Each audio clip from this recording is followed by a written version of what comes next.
নাম মোহাম্মদ মিজানুর রহমান। মিজানুর রহমান। বয়স কত এখন? আমার 47। 47 বয়স। থাকছেন কোথায় আপনি? আমি বর্তমানে ঢাকায় এয়ারপোর্টের সামনে থাকি, আর Barishal brown compound, circuit house অপোজিটে 16 নং ওয়ার্ড আমাদের। আচ্ছা, তো আপনি কি মানে ঢাকায় থেকে আমাদের অনুষ্ঠানটা শোনেন নাকি বরিশালে থাকা অবস্থায়? না, আমি এটা আমার একটা ঢাকায় বসেই শুনি। বরিশালে প্রথম শুনছি আমার একটা ফ্রেন্ড, ছোট ভাই, ছোট বন্ধু, ও আমাকে বলছে, দোস্ত মিজান ভাই এরকম একটা FM এ গল্প হয় রাত্রে 12টার পরে। আমি বলছি যে আমার ঘুম আসে না, নেশা করতাম তো ঘুম আসে না। তখন ও আমাকে বলে যে এরকম একটা গল্প আছে, ওইগুলো শুনলে শুনতে শুনতে ঘুম এসে যাবে। তো আমি তখন শুনছি, শোনার পরে বেশ ভালোই লাগছে। তখন দেখি জীবন কাহিনী ওই স্টোরিগুলো বলে, খুবই ভালো লাগছে। তারপরে খুব ওইগুলো শোনার পরে এক পর্যায়ে আমার ঘুম ক্লিয়ারলি আসে। তারপরে এইভাবে তারপর একদিন হঠাৎ করে পাইনি, আমি ওকে বলছি কি রে আজকে তো আর ওই অনুষ্ঠানটা নাই, কারণ না ওইটা বৃহস্পতিবার বুধবার হয় আর এরকম গ্যাপ যায় কিছুদিন। তখন আবার খুব বিষণ্ণ লাগতো, তখন খুব খারাপ লাগতো। সেই থেকে ও বলার পরে এইটার আশায় থাকতাম কোন দিন বুধবার আসবে, কোন দিন বুধবার আসবে। আচ্ছা, তো আপনার যে গল্পটা সেটা তো একটা অনেক বড় অপরাধ নিয়ে গল্প, কিংবা ভুল নিয়ে গল্প, আমি যাই বলি না কেন। আপনি কি সেই ভুলের মধ্যে এখনো আছেন নাকি ভুলের পরিণতি ভোগ করতেছেন? না, আমি ভুলের পরিণতি ভোগ করতেছি, বাট ভুলের ভিতরে নাই। ফাইন, আমরা ছোটবেলা থেকে শুরু করি, ব্যাকগ্রাউন্ড থেকে জানবো একেবারে। বলেন। আমি যখন ক্লাস 7-এ পড়ি, ঝালকাঠি সরকারি উচ্চ বালক বিদ্যালয়ে, তখন আমি ফার্স্ট বয় ছিলাম। তখন আমার একটা ফ্রেন্ড ছিল ওখানে, ওর নাম তাহেরউদ্দিন। ও আমার 10-এর ভিতরে ছিল না, ও একটা ভালো, মোটামুটি ভালো ছাত্র ছিল। আচ্ছা, তো এই জায়গাটা আসার আগে আপনার বাবা কি করতো? আমার বাবা উনি রিলিফ অফিসার ছিল, লেট ঝালকাঠি মহকুমা ছিল তখন। তো আপনার কয় ভাই বোন ছিলেন? আমরা 5 ভাই 2 বোন। আপনি বড়? না, আমি 4 নাম্বার। হ্যাঁ, বলেন। তো বন্ধুর কথা বলছি। ওই বন্ধু একদিন স্কুল ছুটি হওয়ার পরে আমাকে বলে, দোস্ত চলো এক জায়গায় যাব। আমি বলছি কোথায় যাব? তখন আমাকে বাসায় আমি বই খাতা রেখে ওর সাথে আমার একটা সাইকেল কিনে দিছিল আব্বা খুব। ওই সাইকেলটা ওকে পিছনে নিয়ে, ফোনিক্স সাইকেল, পিছনে নিয়ে আমি ওকে নিয়ে বের হয়েছি। ঝালকাঠি কালীবাড়ি রোড আছে, ওখানে আমি ওরা নিয়ে যাই। তখন ও আমাকে একটা ফার্মেসির সামনে দাঁড় করাই আমাকে বলে, দোস্ত একটু দাঁড়াও, আর তোমার কাছে টাকা আছে 25 টাকা? আমি বলছি হ্যাঁ, দিয়েছি। দেওয়ার পরে একটা ফার্মেসি থেকে ওটা ওষুধ কিনছে, এটার নাম। তো আমি এটা ও কেনার পরে আমাকে নিয়ে গভর্নমেন্ট স্কুল, মানে গভর্নমেন্ট স্কুল নামে পরিচিত, ওই সরকারি স্কুল বলতো না, বলতো গভর্নমেন্ট স্কুল। তা আমি ওই স্কুলের মাঠে ওর সাথে আসছি, এসে বসছি, সাইকেলটা রেখে। বিকেলবেলা ছিল, মানে কত 4টা 4:30টার মতো। সব ফ্রেন্ড সার্কেল ওখানে খেলাধুলার জন্য আসছে। আমি আরও অগোচর এক জায়গায় বসে খুব গল্প করতে, আর একটু একটু আমাকে খাওয়াচ্ছে আর আমিও খাইতেছি। বেশ খাওয়ার পরে খুব ভালোই লাগতেছে, রিল্যাক্স। খাওয়ার পরে বেশ পরে বলে, দোস্ত চলো চা খাই। তো আমাদের ওইখানে সরকারি কলেজ আছে, নদীর পাড়ে, ভাঙনে গিয়ে যাইতেছে, খুব ভালো লাগে, মনোরম পরিবেশ। তো ওখানে গিয়ে দুধ চা আছে, গরুর দুধ খাইতেছি। খাওয়ার পরে এত ভালো লাগছে। তারপরে আমি খুব বাসায় আসার পরে মানে খুব উৎফুল্ল, সব কিছু চটপট করতেছি। তো ভালোই লাগছে। যাই হোক, ওইভাবে রাত্রটা কেটে যায়। পরের দিন রাত্রে আর পড়াশুনো হয় না, মানে ঘুম ক্লান্ত হয়ে গেছি, ঘুমিয়েই যাই। সকালে উঠে গোসল সেরে পড়া একটুখানি পাশে বসি, তারপরে আবার ক্লাসে স্কুলে চলে যাই। যার স্কুলে আমার ভালো লাগে না, দোষ ওইটা একটু আরেকটু খাওয়াবি, আর একটু কিনবি। আজকে কি জিনিস ছিল ওটা? একটা ফার্মেসির ওই ওষুধ, কাশির সিরাপ। আচ্ছা। বলছে, দোস্ত আমার কাছে তো টাকা নেই। এম্বাসিতে আমি আব্বার কাছে যাই, চল তুই। আমি নিচে দাঁড়াবি। আমার আব্বা তখন ঝালকাঠি মহকুমায়। তা আব্বা যে খাস কামরায় বসা থাকে, তা আমি ওকে নিচে দাঁড় করি। আমি আব্বুর কাছে চলে যাই। আব্বার কাছে গিয়ে বলি, আব্বু আমাকে এরকম 50টা টাকা দাও, কি করবা? আমি বলছি, আব্বু ঘুড়ি কিনবো ঘুড়ি আর কি, উড়ানোর ঘুড়ি।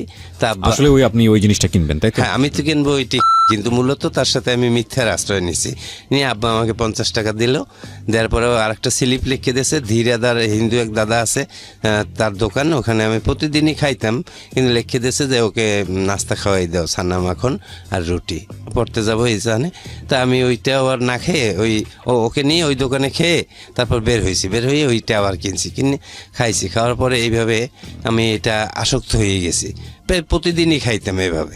খাওয়ার পরে একদিকে আমি এক পর্যায়ে আমার মেজো ভাই, যিনি ওই বাইরে ছিল, আর বড় ভাইটা তো তার আগেই গেছে, আমি 7-এ পড়াকালীন সে ওয়েস্ট জার্মানিতে এখনও প্রেজেন্ট। তো ওই মেজো ভাইটা কানাডায় থাকে, উনি আসছে আমাকে দেখে উৎফুল্ল এরকম কেমন জানি করি, তো উনি স্যামসিনটা বুঝতে পারছে আমার যে নিশ্চয়ই কোনো কিছু খায়, এভাবে করে কেন। এর মাঝখানে কিন্তু আমার 1 বছরের মতো পার হয়ে গেছে, কারণ আমি সংক্ষিপ্তভাবে বলি কত যাই। তখন আমি ওই রেজাল্টও আমার দেখে কি ব্যাপার, এখন যে মিজান আমার ভাই ছিল ফার্স্ট বয় সবচেয়ে ভালো আজকে আমার কারণ ভাই আমি জীবনে যা করছি সেই থেকে আমার ভাইটা আমার দিকে তাকাই আমার জড়াই ধরি, বলে ভাইয়া তুই কি খাও আমাকে বল, আমি রেজাল্ট খারাপ করছি, আমি 10-এর প্লেসেও রাখতে পারিনি। তখন খুব কষ্ট পায়, তখন আমাকে খুব গার্ডিয়ান্স দেয়, তারা খুব। কোন ক্লাস থাকতে এটা? তখন আমি 9-এ উঠছি, ক্লাস 9-এ। সেই থেকে আমাকে তারা খুব কঠোরভাবে আমাকে মানে না আমাকে প্রহর করে না, আমাকে খুব বুঝালে আমি সেই বুঝের মাধ্যমে আমি ওখান থেকে বুঝি, যখন বলে তখন বুঝি, বের হয়ে গেলে আবার সেই ওই ফ্রেন্ড ওর সাথে দেখা, ওইও আস্তে আস্তে চলে যাই। তারপরে এইভাবে আমার দিন কেটে যায়। আমি এসএসসিতে যাই হোক মোটামুটি করে কোনো রকম আমি স্টার মার্ক আনছি, টায় 750 মার্ক পাইছি। কোন গ্রুপে ছিলেন? মানবিক সায়েন্সে ছিলেন। হ্যাঁ। 750 মার্কস খারাপ না, এটা ভালো হতে চাল। হ্যাঁ, তখন আমাকে নিয়ে এসেছিল, তখন ওই আমি বরিশাল ক্যাডেটও চান্স পেয়েছিলাম। আমার ছোটবেলা মামারা যাওয়া, আমার আব্বা দূরে ছাড়ে না, কথা বলছে না আমার কাছে থেকে পড়বে। তো আমি তখন ওই আমাকে ছাড়ে নিয়ে স্টার মার্ক পাওয়ার পরে আমি বরিশালে এসে পড়াশোনা করি। বরিশালে আমাদের নিজের বাবা বাড়ি করছে অনেক আগে, তো বরিশালে আব্বা নিয়ে আসে। বরিশালে আসার পরে আমি বরিশালে সরকারি সৈয়দ হাতেম আলী কলেজে পড়ি, ওখান থেকে পড়ি। আর এই ফাঁকে কিন্তু আমি ওই ফ্রেন্ড হারাই ফেলাই। তখন আমি বরিশাল কলেজে ওই হাতেম আলী কলেজে আরও ফ্রেন্ড সার্কেল পাই গেছি, যা অসৎ সঙ্গের সাথে মেশলে যা হয় ওইরকম ফ্রেন্ড পাইছি। ওরা আমাকে নিয়ে ওরা করতো কি যে ওই বরিশালে সর্দার ফার্মেসি নামে একটা ফার্মেসি আছে, খুব ফেমাস নাম করা, উনি খুব ড্রাগস বিক্রি করে, এমনকি ইনজেকশন। আমি ইনজেকশন জীবনেও নেইনি আর এখনও না। আর এখন তো totally I hate the man who is in difference how to addicted man, আমি টোটালি ঘৃণা করি। তখন আমি ওইখান থেকে ওই আমার এক ফ্রেন্ড আছে ওই ইউসি, ওইটা আমাকে এনে একটা খাওয়াইছে। তখন আমি ওই ট্যাবলেটটা তো আমি কোথাও একা চাইলে পাবো না, তখন আমি ওই বানানটা আমি মুখস্থ করিয়ে রাখছি, NMG। তো আমি একটা খেলাম, পরে খুব শৈলীর ভিতরে উত্তেজনা ভাব, যারে তারে না যেভাবে ব্যবহার করি তারাম তারাম চোপার থাপড় এইরকম করতেছি, এইরকম করি, এরকম একটা খাইছি। পরে মানে পরের দিনে আবার একটু খাইছি, আবার এরকম করতে করতে আমি অ্যাট এ টাইম বাড়তে আমি যখন অনার্স কমপ্লিট করি সেই পর্যন্ত আমার কিন্তু প্রতিদিন 100 ট্যাবলেট লাগবে, 100। একদিন আমি এক লগে 150 ট্যাবলেট খাওয়ার পরে আমি আমার এই পেট পোষাইছি নিজে, আমাকে কেউ কবজ দিতে পারেন, আমি নিজে এইগুলা পোষাইছি। শরীরে এত গরম হয়ে গেছে, উত্তেজিতভাবে আমি এইগুলো করার পরে আমার ওই করার পরে আমি বাসায় আসছি। বাসায় হাঁটতে পারি না, বাসার দরজা রাখিয়া পাশে বলে আম্মা, মানে স্টেপ মা আছে, আম্মা মা দরজা খোলো মা। আমার বড় বোন দোতলায় থাকতো, দুলাভাই এক্সিডেন্ট পাবলিক হেলথের বরিশালে, বর্তমানে প্রেজেন্ট। তখন ছিল এই সাব অ্যাসিস্ট্যান্ট ইঞ্জিনিয়ার। তখন আর কি আমাকে বড় আপু ওখান থেকে দেখে যে আমি দরজা রাখিয়া ওয়ালটাকাই মা করতেছি, তো উপর থেকে আসিয়া ওই বোন আমাকে নামিয়ে আমাকে ধরিয়ে বাসায় নিয়ে গোসল টোসল করাই, মাথায় তেল পানি দিয়ে ঘুমলো হয়েছে। পরের দিন সকালে আমাকে নিয়ে একটা রিহ্যাব সেন্টারে নিয়ে যায়, বলে তুই একটু সুস্থ হ, তোর রেজাল্ট সব ভালো, তুই সুস্থ হইলে তোরা আমি বাইরে উচ্চশিক্ষার জন্য পাঠাবো। বড় ভাইয়ে বলছে তুই একটু সুস্থ হ, তুই মনে কিছু করিস না, এখানে কিছুদিন থাক, তোর সাথে প্রতিনিয়ত আমি দেখা করব। আর আমার মা ছিল না, ওই বোনই আমার একমাত্র আমার জন্য যা করে এখন করে। আমি এই যে ঢাকা আসছি এখনও আমার জন্য যা করে, যখন যা প্রয়োজন হয় আমাকে দেয়। তখন এই বোনটা ওখানে ভর্তি করাই দেয়, তো ওই ভর্তি করায় ওইটার নাম হয়েছে সুমন সাহেব। ওই সুমন আমার অনেক ছোট ভাই, ও একটা রিহ্যাব খুলছে, ও নেশা করতো, ওর সাথে আমি অনেক খাইছি। কিন্তু ও যখন আমাকে ওইখানে ঢুকেই দিয়ে আসছে আপায়, দেওয়ার পরে আপুকে বাইরে দাঁড়া করে রেখে বলছে আপা ওর জীবনে আর খাবে না, ও সুস্থ হয়ে যাবে, কিন্তু ওর একটা সুপ্ত বাসনা আজকে পূরণ করতে হইবে, ওর জন্য 5,000 টাকা দিয়ে যান। আর আমাকে ওখানে ভর্তি করার জন্য অ্যাট এ টাইম 50,000 টাকা নিয়েছে তারা। মূলত নেওয়ার পরে আমার বোন তো মন মানে না, চিন্তা টাকা দিয়ে কি হবে, আমার 3টে ভাই ইউরোপ কান্ট্রিতে প্রেজেন্ট, আমার এই ভাইটা শেষ হয়ে যাবে। আর এই ভাইটাই ভালো ব্রিলিয়ান্ট স্টুডেন্ট ছিল, কিন্তু এই জন্যে আমার ভাই সেই সময় আমার বোনটা আমার জন্য খুব ওইখানে দাঁড়াইয়ে টাকা দিয়ে গেছে, বলছে ঠিক আছে। আর 5,000 টাকা দিয়েছে আমার জন্য সুমন।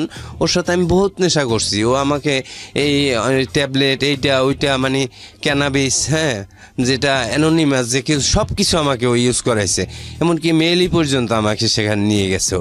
কিন্তু এখন আমি ওর ওখানে যখন ট্রিটমেন্টের জন্য আমার বোন দিয়ে আসছে, আমি বলি সুমন এদিকে শুনিয়ে যাক। এখন সুমন বললে হবে না, এখন সুমন ভাই বলতে হবে। তখন আমার ভিতরে একেবারে সেন্টিমেন্ট হয়ে গেছে, কি রে তুই আমার ছোট ভাই, তোর সাথে আমি বহুত কিছু করছি, তোরে ভাই বলবো এখানে রুমে আটকাই আমার মফেল দিবি, তো সহ্য করা যায় না। তখন ও রুমে আসতে পারে, ধাম করে একটা ঘুষি মারলাম, এখানে রাগে হয়ে যায়। আমি উদ্বিগ্ন নেশার জন্যে, কোনো কিছু ভাল লাগে না, কি রে তুই আমার কথা শোনো না, আমার তো ভাল লাগে না, একটা ঘুষি মারিয়ে ফেলেছে রাগ হইয়া। মারার পরে ওরা আমার গামছা দিয়ে হাত পা বাদ দিয়ে আমার নাকে পানি ঢালে আর মগের ভিতরে পানি নিয়ে আমার সমস্ত শরীরে মারার পরে আমি একেবারে ক্লান্ত হয়ে যাই। হওয়ার পরে আমার মাথার চুল কাটতে ফেলে নাইরি করিয়ে দেয়, করার পর ওইটা বলে শাড়ি কাপ বলে, ওরে রিহাপের ভাষায় বলে শাড়ি কাপ। দেওয়ানোর পরে আমাকে বলছে শোন, তোর জন্যে তোকে উপরে উঠাবো, নিচে রাখছি, তোর জন্য আমি 2 গ্রাম হিরোইন রাখছি, আর তোর জন্য আমি ইঞ্জেকশন আনছি মরফিন 2টা, তুই আজকে জীবনের মনে শেষ করবি আজকে খাওয়া, আর কখনো খাইতে পারবি না, উপরে উঠলে আর একটা ক্লাস আস তোর। যাক আমি এটা বলছে পর মাইর জ্বালিয়ে দিয়েছে, ওগুলো মনে রাখি নে। কিন্তু আমি ওই খাওয়ার জন্য ওই যে বলছে সুপ্ত বাসনা আমার শেষ বাসনা পূরণ। তখন আপনি মরফিন নিতেন, হিরোইন নিতেন? হ্যাঁ, আমি যে আমার হাতে এই যে টোটালি আমার হাতে এখন বেইন নেই, আচ্ছা, এই যে আমার কোনো সুই নেওয়ার মতো কোনো জায়গা নাই। তখন যখন আপনাকে রিহাবে দিয়েছে তখন আপনি এগুলো সব নিতেন? হ্যাঁ, তার আগে আমি নিতাম ওর সাথে, ওই সুমনের সাথে। উনি একটু আগে পেটের অবস্থা দেখাচ্ছিল প্রিয় শ্রোতা এবং দর্শক, এটা আসলে খুবই মানে দুর্ধর্ষ একটা জায়গা। পুরো পেট উনি ব্লেড দিয়ে পচিয়েছেন এবং সেগুলোর মানে পজ দিয়েছেন উনি সেগুলোর দাগ এখনো আছে। আমরা সময় পেলে যদি প্রয়োজন হয় আমরা ছবিটা পোস্ট করবো আমাদের ইউটিউবে, কিন্তু আপনারা গেলে আমরা এই ছবিগুলো দিয়ে দিই আমাদের প্রোগ্রামের মাঝে মাঝে, আপনারা খুঁজলে হয়তো পাবেন। জি বলুন। যখন আমাকে ওই মরফিন ওই উপরে নিচে দেবে, তো আমার জন্য 4টা মরফিন নিয়ে আসছে, আর 2 গ্রাম হিরোইন নিয়ে আসছে, আর ট্যাবলেট নিয়ে আসছে 100 নিয়ে আসছে।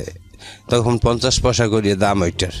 তখন আমাকে ওই ভিতরে আমাকে ওরা নিয়ে আসে, আসার পরে আমাকে সুই টুই পান্নি টান্নি কীভাবে ওগুলো সব কি মেকানিজম যা লাগবে সব দিয়ে বলছে দোস্ত তুমি এখানে বসে খাও, কাউকে শেয়ারিং করবে না, এটা একটা মাদকাসক্ত হসপিটাল, তোমার শেষ সুপ্ত বাসনা, তুমি খাও, তুমি যতক্ষণ বসে পারবা খাবা, তোমার এই রুম থেকে খাওয়ার পরে উপরে উঠতে হইবে, শেষ হইলেই তুমি উপরে যাবা, আর কোনো কথা নেই। বিরতি নেব এই পর্যায়ে, ছোট্ট একটা বিরতি। প্রিয় শ্রোতা, বিরতির পর আবারও ফিরে আসছি সিক্রেটসে। এই অনুষ্ঠানে আপনি আসতে পারেন, নিজের ভুল কিংবা অপরাধ বলে লাখ লাখ মানুষকে সতর্ক করতে পারেন, সচেতন করতে পারেন। আমরা মনে করি আমাদের সার্থকতা কিংবা আপনার সার্থকতা সেখানেই যদি আপনার ভুল বা অপরাধ শুনে, আপনার পরিণতি শুনে ভুল অপরাধের একজন মানুষ নিজে থেকে সচেতন হয় এবং একই সাথে যেই ভুলটির মধ্যে রয়েছে সে সেখান থেকে বের হয়ে আসে। সুতরাং আপনার জীবনের অভিজ্ঞতা আমরা এখানে বলার জন্য আপনাকে আমন্ত্রণ জানাচ্ছি। আমাদের ফোন নাম্বারটি হচ্ছে 09611904904। আমি আরও একবার বলছি 09611904904। ফিরছি, যে নিজেকে উন্মোচিত করবেন নিজের ভেতরের অপরাধ এবং যে বিষয়গুলো তিনি আসলে আজ পর্যন্ত কাউকে বলতে পারেননি সেগুলো নিয়ে কথা বলবেন। আমরা স্টে টিউন, আমরা স্টে করবো আমাদের স্টেশনে। আপনারা শুনছেন ঢাকা FM 90.4। আমি আবারও ফিরছি আপনার কাছে। জি মিজু, তারপর? তা আমি ওখানে বসে সে ইচ্ছা মতো আমি 2 গ্রাম হিরোইন খাইছি। খাওয়ার পরে প্রথম যখন 1/2 গ্রামের মতো খাইছি, খাওয়ার পরে একটু বমি আসছে, বমিটা করছি, আবার একটা স্প্রাইট আছে নিয়ে আসছিল, ওইটা একটু হালকা খেলে আবার একটু ভালো লাগে। তারপরে একটু রিল্যাক্স নিয়েছি, একটু সেই করছি। প্রায় সকালে ওখানে দিয়ে আসছে, সন্ধ্যার সময় আমার উঠেছে, অতক্ষণ আমি খাইছি এই ট্যাবলেট আর হিরোইন, এই মরফিন, এগুলো এট এ টাইম সবই। ট্যাবলেট খাইনি আগে, ট্যাবলেট রাখিয়ে দিছি যে এইটা আমার শেষ খাওয়া, উপরে যেই ঘুমাবো, আমার চিন্তা যে আমি ঘুমাবো। এই তো এটা খাওয়ার পরে আমি 1/2 গ্রামের মতো রয়ে গেছে, 1.5 গ্রাম আমি খাইছি, আর 1/2 গ্রাম পারিনি, আর শরীরে কুলায় না, মানে খুব হয়ে গেছি। তারপরে ওই ট্যাবলেটটা, এখন আমি ট্যাবলেট খাইতে পারতেছি না, মানে ক্লান্ত হয়ে গেছি। যাক আমি এখানে একটু ক্লান্ত হয়েছি, একটু ঘুমানোর মতো পড়ি, পরে আবার ওইটা খাবো। তখন ঘুমাই পড়ছি, তোরা আমার উপরে উঠে এনেছে, আর ট্যাবলেট আর খাইতে পারিনি। তো উপরে উঠছি, পরে ঘুম দিয়ে 3 দিন পরে উঠছি, আর আমাকে ওরা ঘুমের মধ্যে টুকরো টুকরো করে একটু খাওয়াইয়ে দিয়ে পরে আমি সুস্থ হয়েছি। পরে আমি 3 দিন পরে ঘুম ভাঙছে? হ্যাঁ 3 দিন, আমি 3 দিনে ওই লাইটের মানে 3 দিন পরে ঘুম ভাঙছে, তারপরে আমি 17 দিন এইরকম লাইটের দিক তাকাই রয়েছি। আমার খাবার নাই, রুচি নেই, শুধু নেশা চাই, কিন্তু আমার ঘুম নাই, খাবার নাই, কিছু না, লাইটের দিক তাকাই রয়েছি 17 দিন। 17 দিন। ওই সময় কি আপনার মনে আছে কি হতো মাথার মধ্যে কি? আমার মনে করে যে জানলা জুলনা ভাঙ্গি চুরিয়ে ফেলাই, আরে মারি, ওরে ধরি, আমার একটা রুমের ভিতরে আলাদাভাবে তালা মারিয়ে রেখে দেয়। ভাঙারও কোনো পথ নেই ওই জায়গাটা। ওই মাদকাসক্ত হসপিটালটা এমন ভাঙিয়ে যায়, আমি বাইরে মনে হচ্ছে যে এইগুলো সব ভাঙি, মাথা মতো ফাটাই ফেলাই। এই যে মাথার উপরে একটা ওইখানে একটা অ্যাঙ্গেলের মতো আছে, আমি একটা বাড়ি মেরে এখানে মাথাটা ফাটাই ফেলাইছি। আচ্ছা। মানে নেশার কষ্টে যে আমার ভালো লাগতেছে না, কি রে আমার কি অবদ্ধ ঘরের ভিতরে রাখছে, এগুলো কি তোরা এগুলো কেন করো? আপনি কি ব্যাখ্যা করতে পারবেন যে ওই সময় ফিলিংসটা কি হয়, জিনিসটা নেয়ার পরে ফিলিংসটা কি হয় আর না নিলে কি হয়? হ্যাঁ, নেওয়ার পরে পৃথিবীর সব শত্রুরে মনে হয় যে সে আমার ভাই বন্ধু, ও আমার সবচেয়ে প্রিয় বন্ধু, ও আমার ভাই, ও আমার সব কিছু। কোনো শত্রুরে শত্রু মনে হয় না। আর না নিতে পারলে মনে হয় কি যে আপন ভাইরেও মনে হয় যে ও আমার কাছে শত্রু, ওরা আমি গুল্লি দিয়ে মারিয়ে ফেললাই। এখন এইভাবে আমার একজন এক একভাবে ডেসক্রাইব করে প্রিয় শ্রোতা, উনি ওনার মতো করে ডেসক্রাইব করেছেন। হ্যাঁ, তখন তারপর আমি সেই 17 দিন তাকিয়ে আছেন। হ্যাঁ, আমি তো 17 দিন এরকম আমার ফুললি আমার স্মরণ আছে। মানে স্মরণ কি, পরেও আমার ফ্রেন্ড সার্কেল যারা রিহাবে ছিল ওরা বলছে দোস্ত তুই 17টা দিন এরকম লাইটের দিক তাকাই রয়েছ। আমি উইড্রল অবস্থায় ছিলাম, ওইখানের ভাষায় বলে উইড্রল। তা আমি এরকম অসুস্থ, যাই হোক একটু একটু পরে সুস্থ, 17 দিন পরে সুস্থ হয়েছি। আমার বোনে তো রেগুলার দেখতে আসে, তারা ওখান থেকে নাকি তারে বলে যে আপনার ভাই তো আরও অসুস্থ হয়ে গেছে, মানুষকে কামড়ায়। মানে আমার বোনের কাছে দিয়ে আরও টাকা নেওয়ার জন্য তারা এইটা একটা পজিশন খাটাই নিয়েছে, বুদ্ধি খাটাইছে। আমার বোন আমার জন্য যা খুশি সেই রকম করে, কয় আপনার ভাইকে রাত্রে ভালো ভালো একটু খাওয়াইতে হয়, টাকা টোকা দিয়ে যান, আর ওকে এখন দেখতে আসলে ও আরও হয়ে যাবে। তার চেয়ে ওইভাবে রাখছি, ইনজেকশন দিয়ে আমরা সবাই রাখি, সুস্থ হয়ে যাইবেন, নিশ্চিন্তে থাকেন। তো তখন আপার কাছে দিয়ে আবার 25,000 টাকা নেছে। আর আমার আপু আমার জন্য ভালো ভালো খাবার নিয়ে আসতো, আমাকে দিত না। ভালো খাবার দিলে আমার ভিতরে নেশা, খাবার ওইখান থেকে আমি শিক্ষা পাইছি যে first dose does the damage. নেশার প্রথম টান দম্বা চুম্বক সর্বনাশের পথ তৈরি করে। আমি যখন একটু একটু সুস্থ হয়েছি না, তখন আবার ভিতরে কাজ করছে যে আমি কি ছিলাম, আমি একটা ভালো ছাত্র ছিলাম, বাসায় আলালে দুলাল ভাই বোনের কাছে মা ছিল না, বাবা মারা যায় এসএসসি পরীক্ষার আগে ফর্ম ফিল আপ করার পরে, আমার বোনটা আমার জন্য এত কিছু করে, আর আমি নেশার জন্য আজকে এই বদ্ধ ঘরের ভিতরে আমি, আর আমার বোন প্রতিদিন আসে, আমি দেখতে পারি না বলে লোকজনে আমাকে, অথচ না এগুলো তো আর খাবো না কখন, এই ভিতরে একটা ফিলিংস আসে, তখন আর এগুলো খাই না। কি হয় তখন এই ওখান থেকে আস্তে আস্তে রিলিজ হয়ে 67 দিনের দিন ওখানে একটা সেই আছে প্রার্থনা আছে, ওই প্রার্থনাটা মুখস্থ না করা পর্যন্ত তারে রিলিজ দেন। ওইটা মুখস্থ করতে পারলি সে বোঝে যে অলরেডি সুস্থ। আচ্ছা, মুখস্থ করতে পেরেছিলেন? হ্যাঁ আমি পারছি, এখন মনে আছে? হ্যাঁ, ওই তো প্রথমেই স্মরণ করি আমার প্রিয় মহান রাব্বুল আলামিনের নাম, পরে স্মরণ করি আমার জন্মদাতা পিতামাতা, তারপরে স্মরণ করি আমার ফ্যামিলি যারা আমার সুস্থতার জন্য অধীর আগ্রহে তাকিয়ে আছে। এরকম আরও ওগুলো আমার আর বেশিটা একটাই নাই, কারণ এই তখন আমি এইটা বলা প্রায় প্রশান্তির প্রার্থনা বলে ওটাকে। তখন আমি ওখান থেকে 67 দিনের দিন যখন বাইন্ডিংস ফ্রি হওয়ার পরে আমি খুব সুন্দরভাবে আমার স্বাস্থ্য চেহারা অন্যরকম হয়ে গেছে টোটালি। আমি একবারে ওই দিন থেকে বলছি যে আর ড্রাগস ইউজ হবে না, আমার জীবনে সুস্থতা হইতে হবে। ওই সময় আপনি কলেজে পড়ছিলেন? আমি পড়াশোনা ছেড়ে দিয়েছিলাম। না পড়াশোনা আমার চলে। কলেজে পড়েন নাকি? হ্যাঁ, তখন আমি ওই সময় কলেজে পড়েন আপনি? ওই সময় আমি ওই অনার্সে ভর্তি হয়েছি ফার্স্ট ইয়ারে। কোথায় ভর্তি হলেন আপনি? অনার্সে ভর্তি হয়েছি ঢাকাতে। আচ্ছা, ঢাকা কোথায়? ঢাকা কলেজে। ঢাকা কলেজে, ওকে। ভালো ছাত্র ছিলাম। জি, আপনি স্টার পেয়েছেন, আপনি তো ভালো ছাত্র অবশ্যই ছিলেন। আমি তখন ওই ভর্তি হলাম, হওয়ার পরে আমি কি করি, তখন আমার ওই কলেজে একটা গার্লফ্রেন্ড আসে, আমার সাথে ভালো সম্পর্ক হয়ে যায়। ওর নাম হয়েছে সেজুতি ইসলাম। সেজুতি এর সাথে আমার একটা ভালো সম্পর্ক হয়, ভালো। ওদের বাসায় আমি যাই, ওদের বাসা গুলশানের 2 নম্বরে। তো ওদের বাসায় আমি যাওয়া আসা করি, ও আমাকে নিয়ে যায়। ও এক মায়ের এক বাবার এক মেয়ে, ওরা আর একটা ভাই আছে, সে ওয়েস্ট জার্মানিতে থাকে। আমার ভাই যেখানে থাকে রুডানার স্টুটগার্ট জার্মানিতে, ওর ভাই ওইখানে থাকে। তো ওই সুবাদে একটা ভালো সম্পর্ক হয়ে যায়। এক পর্যায়ে ও আমাকে খুব ভালো একটা প্রপোজ করে। তো ওর সাথে আমার ফিজিক্যাল রিলেশন হয়ে গেছে অনেক। তা এরপরে আমি ওর সাথে একটু এরকম করতে করতে আমি অনার্স পরীক্ষা সেকেন্ড দিয়ে থার্ড পার্টে যাব, এই সময় ওর সাথে আমার একটু মলমনিন্য সৃষ্টি হয়। কিন্তু মলমনিন্য হইলেও আমি কিন্তু ড্রাগসের প্রতি আর যাইনি তখন, যে না ড্রাগসে নাই বলতে হইবে, কারণ ওখানে শিখে আসছি যে না এটা আর খাওয়া যাবে না। যেহেতু আমার বাবা হাজি ছিল, আমার মা নাই, আমার ভাই বোনের ইজ্জত আছে, সেই দিকে তাকাই আমি আর এগুলো খাবো না, তবে আমাকে ভালো হইতে হবে। ওর মতো মেয়ে গেছে, তাতে কি কত মেয়ে আমার জীবনে আসবে, এটা কোনো ফ্যাক্টই না। তা আমি আপু আমার বন্ধুর মতো, আপুকে আমি সব বলছি, আপু এই ঘটনা, এখন আরও আমার সাথে কথা বলে না, আমাকে অন্যরকমই করে। তাতে কি হয়েছে, ওর মতো মেয়ে তোর জীবনে তুই ভালো হইলে তোর মতো মিজানের কাছে বহুত মেয়ে আসবে। এই তারপরে যাই হোক, আমি ওর সাথে করি না, আমি অনার্স কমপ্লিট করায় আমি 3 মার্কের জন্য ফার্স্ট ক্লাস পাই নিয়ে সেকেন্ড ক্লাস নিয়ে আমি তারপরে পাশ করার পরে আমি আবার দেশে চলে যাই।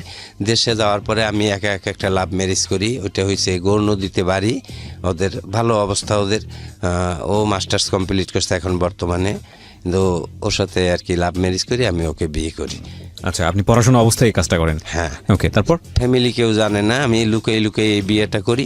করার পরে যখন ফ্যামিলি 1 বছর পর জানছে, তখন জানার পরে ওই ফ্যামিলি ওদের একসেপ্ট করে না, কারণ ওদের বংশগতভাবে একটু নিচে, এই জন্যে। আর আমরা 5টা ভাই অল এডুকেটেড, অল স্কোয়ার। আমার মা কিন্তু গর্ভভাতা পায় মৃত্যুকালীন, এখন 5 ভাই আমরা মাস্টার্স কমপ্লিট। হ্যাঁ, কিন্তু এই জন্যে তখন আর কি করে না, মেনে নেয় না নেওয়ায় ওই আমার বড় আপু রাগ পুরো আমার সাথে ভালো ব্যবহার করে, কিন্তু ওর নামও শুনতে পারে না।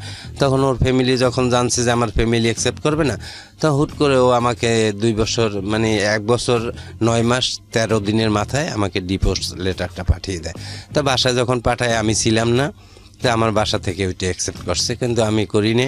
পরে আমি একদিন ওই জানি না যে আমাকে ডিভোর্স দিয়েছে। আমি ঢাকা থেকে রামারপুল নামে, মাদারীপুর তো ওদের বাড়ি, কয়ারিয়া নামক জায়গা, কিন্তু রামারপুলে লঞ্চ ঘাটতে আমি রাতে ওই লঞ্চের নাম হয়েছে মহানগরী নিউসান, ওই লঞ্চে আমি ওই রামারপুল নামছি, আমি আমার শ্বশুরবাড়ি গেছি পরে আমাকে ওই জায়গার লোকজন, ওখানে তো সর্বহারা নাম করা সেই সময়, আমি তো ওই লোকজনে আমাকে ধরছে, আমার ধরবে কোপাই মারি ফেলাইবে রাত্রে, আর আমি তো হতভম্ব হয়ে গেছে। যাই হোক, ভাগ্য ভালো, আমাকে ওইখানের একটা সর্বহারা ছিল, উনি নাই, ভাগ্য ভালো, উনি খুবই ভালো লোক। সর্বহারা বললে ভুল হবে, উনি খুব ভালোই, ওনার ভিতরে নাই বললে না। আমার যখনই দেখছে বসে, এই ওর গায়ে কেউ হাত দিবে না, মুখ ওনার বাঁধা, কিন্তু আমি চিনতে পারিনি যে এই হারুন খা, বরিশাল বিভাগের মধ্যেই নাম করা সর্বহারা উনি হারুন খা। কিন্তু উনি আমাকে টর্চারিং করতে, একটা টোক্কা দিতে দেয় না। উনি আমাকে সুন্দরভাবে ওপারে খেয়া পার করে বলছে, তুমি বাড়িতে যাও, এ গ্রামে আর আসো না, তোমাকে ডিভোর্স দিয়ে দিয়েছে, তুমি আসলে এখন ওই লোকজনে তোমাকে এইভাবে অত্যাচার করবে, মারবে। ভাগ্য ভালো আমি ছিলাম, যাও। কিন্তু পরে আমি জানছি যে উনি হারুন খা। তা আমি বাসায় চলে আসি। আসার পরে যখন এইটা শুনছি, তখন মনের কষ্টে আমি বিষ খেয়ে ফেলাইছি। আমার বাসার সামনে একটা সুপারি গাছ আছে, আমি ওইখানে বিষটা কিনছি কি আমার বাসারে দেখানোর জন্য, যে কেন মানলা না, আর এরকম হইলো কেন। আমি বিষটা জাস্ট ওই ধানে দেয়, ওই এর একটা 18 টাকায় আমি কিনছি, মাজায় নিয়ে আমি বোনকে দেখাবো যে এরকম, যে আমি একটু ইচ্ছে করি মুখটা খুললে এরকম মুখে লাগাইতে গেছি, কিন্তু বাই দিস টাইম কেনই জানি আমার মুখের ভিতর চলে গেছে। আসলে যে কথাই ওইখানে বলে যে ইবলিস থাকে, ওইটার সাথে শয়তান, আর আমি কেনই জানি। আর তার আগে আমি তো এটা খুব কষ্টে আমি দিশে পাইছি, কিন্তু আমি কোনো ড্রাগস ইউজ করি না, পুরো দিব্যি সুস্থ। কেনই যেন মনের কষ্টে আমি ওই বিষটা নিয়ে আসলাম, ওই পয়জনটা। তা আমি ওইটাকে মুখের ভিতরে লাগাইতে গেছি, কিন্তু 2-3 ডোক চলে গেছে। যাওয়ায় আমি সাথে সাথে ওই রকম সুপারি গাছের গোড়ায় পড়িয়ে গেছি না। পাশের ঘরে আমার একটা ছোট ভাই আছে, 1-2 বছরের ছোট, ওর নাম সুমন। তা আমার সুমন যাই আমার ছোট ভাইরে ডাক দিছে। আর ওই সময় আমার ওই বড় ভাইটা ইতালি যাবে, আমার ইমিডিয়েট যে বড় ভাই, ও ইতালি যাবে 3 দিন পরে ওর ফ্লাইট। ও আজকে ঢাকায় চলিয়ে যাবে, অলরেডি আমাকে দেখে রাতে এই অবস্থা। ওকে আমি বিদেশে এখন যাব না, ওরে সুস্থ করি। মেডিকেলে আমাকে নিয়ে গেছে, একদিকে মেডিকেলে আগে হন্ডায় চলিয়ে গেছে, যাই ভর্তি রেডি করছে, আমার নেতেই ওয়াশে চলিয়ে গেছে। তাই ওয়াশের দ্বারা শিক্ষা পাইছি যে কি জিনিস পয়জন খাইলে কি হয়। আমার জীবন নাই, ওর চেয়ে গুল্লি দিয়ে মারি ফেলানো অনেক শান্তি। মানে আমার ভিতরে একটা পাইপ ঢুকাইছে, আর অটোমেটিক একটা বল দিয়ে দিচ্ছে মুখে। আমি হা করি, মা কমু, মা গো কইতে পারি না, মা কইতে না করি, খালি শুধু চিল্লেই। তখন আমার আপা ওইগুলো দেখিয়ে খুব কান্না করতে আছে। আর যখন আমার ওয়াশ টোয়াশ 7 বদনি পানি ভরছে আমার পেটে, আবার বাইর করছে, 1 বন্দি ভরছে আবার বাইর করছে, এবার চাপে চুপে, আর পেট যে চাপ দেবে, পেটের অবস্থা দেখে ইয়া, আর এটাও শুকায় না তেমন একটা, ও হো হো, এমন অবস্থায় দাঁড়াই গেছে। তখন আমার এই পারতে আছে না। যাই হোক, আল্লাহ তাআলা আমার বাঁচাই রাখছে, আল্লাহর কাছে আমি অশেষ রহমতের শুকরিয়া আদায় করি যে এই তখন আমার বোনটা আমাকে সুস্থ করছে পর ডাক্তার সাহেব লেখছে নাথিং বাই মাউথ। এখন আমার তো বলা পিপাসায় শুকাইয়ে গেছে। আমার মনে কয় কি 2 জগ পানি দিলেও আমার তৃষ্ণা নিবারণ হইবে না। আমার ভাইটে পাশে, যখন আমি পরদিন সকালে একটু হুঁশ হয়েছি, তখন আমি বলি পানি পানি। তখন আমার ভাই ডাক্তারের কাছে জিজ্ঞেস করছে পানি পানি করে, একটু বাবু একটু পানি কি খাওয়াবো? কয় না, একটু খালি একটু ফলের রস মুখে দিতে পারেন, পানি দিয়েন না, কারণ বিষের সাথে পয়জনের সাথে ওইটা সমস্যা। তখন আমাকে 1 কোয়া কমলার একটা রস চিপে আমার মুখে দেয়, আমার তৃষ্ণেই মেলে না, মুখের কিচ্ছু বেজে না, ওতে মনে হয় রাগ হয়ে গিয়ে দুধ তুলি না, আমি আটকে যাই, থো রাগ, মানে আমি উঠতে যে দাঁড়াবো সেই শক্তি আমার নাই, কিন্তু মনের কষ্ট ওই রকম বলি। তখন ভাই বলে দুধ তুলি না, মরিয়ে যায় যদি যাক, একটা আপেল ওরে দে, এই একটা কমলা রস চিপে ওর মুখে দে, এই কষ্ট আমার সহ্য হয় না ওর ইয়ে। এই তখন আমাকে ওইভাবে দেয়, দেওয়ার পরে যাক সুস্থ হয়েছে। তখন মেডিকেল থেকে ওইটা তো পুলিশ কেস হয়ে গেছে, খুব স্বাভাবিক। হ্যাঁ, তখন আমি আমাকে এক নার্স ছিল আমার, খুব আমার সাথেই পড়াশোনা করতো, উনি স্টাফ নার্স হয়ে গেছে তখন ওই নার্স, ওনার নাম ইশরাত জাহান নয়ন আপা। তখন আমাকে আমার ওই নয়ন আপা আমাকে ওইভাবে বললো এই কাগজপত্র নিয়ে বাসায় চলিয়ে যাবেন, কারণ না হয় পুলিশ কেস হয়ে যাবে মিজান। তখন আমি ওইটা নিয়ে বাসায় চলে আসি। আসার পরে আমার বোন আমাকে নিয়ে সুস্থ করার পরে আমাকে ঢাকায় রাখে। ঢাকায় আমাদের ওই ধানমন্ডি 29 নম্বরে বঙ্গবন্ধুর বাড়ির 4খান বাসার পরে বাসা, ওইখানে আমাকে রাখে এবং চলাফেরা সব কিছু যাবতীয় যা রেগুলার খরচ সব কিছু দেয়। আমাকে বাইকটি কিনে দেয় যে সেইভাবে ফ্যামিলির মতো চলবি। এই তখন আমাদের আবার বরিশাল ঢাকার লাইনে আমার ছোট বোনের লঞ্চ আছে, এমবি কীর্তনখোলা 1, 2, 10, বাংলাদেশ সবচেয়ে ব্যয়বহুল লঞ্চ 10 কীর্তনখোলা।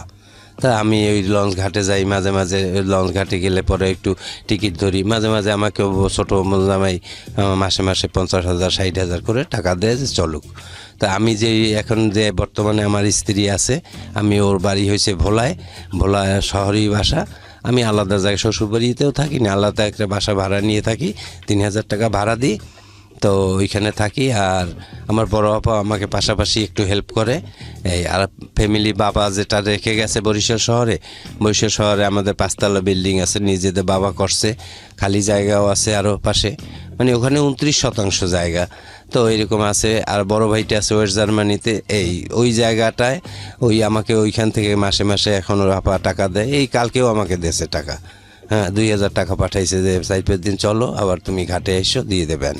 এভাবে চলতেছি আছি আমি বর্তমানে। এখন এটা একটু সিক্রেট রাখবেন এই পরিচয়টা, আমি বলি বর্তমানে আমি একটা ছোটোখাটো একটা জব করতেছি, এখানে আছি। এরপরে ওই রিহাব থেকে ফেরার পরে কি কখনো অল্প সময়ের জন্য হলেও ড্রাগ নিয়েছেন? না, আমি আর স্লিপ করিনি কখনো, স্লিপ করেন কখনো না, আর একেবারে ওটাকে অ্যাভয়েড করিয়ে দিছি। লেখাপড়া কি হলো, কমপ্লিট হলো?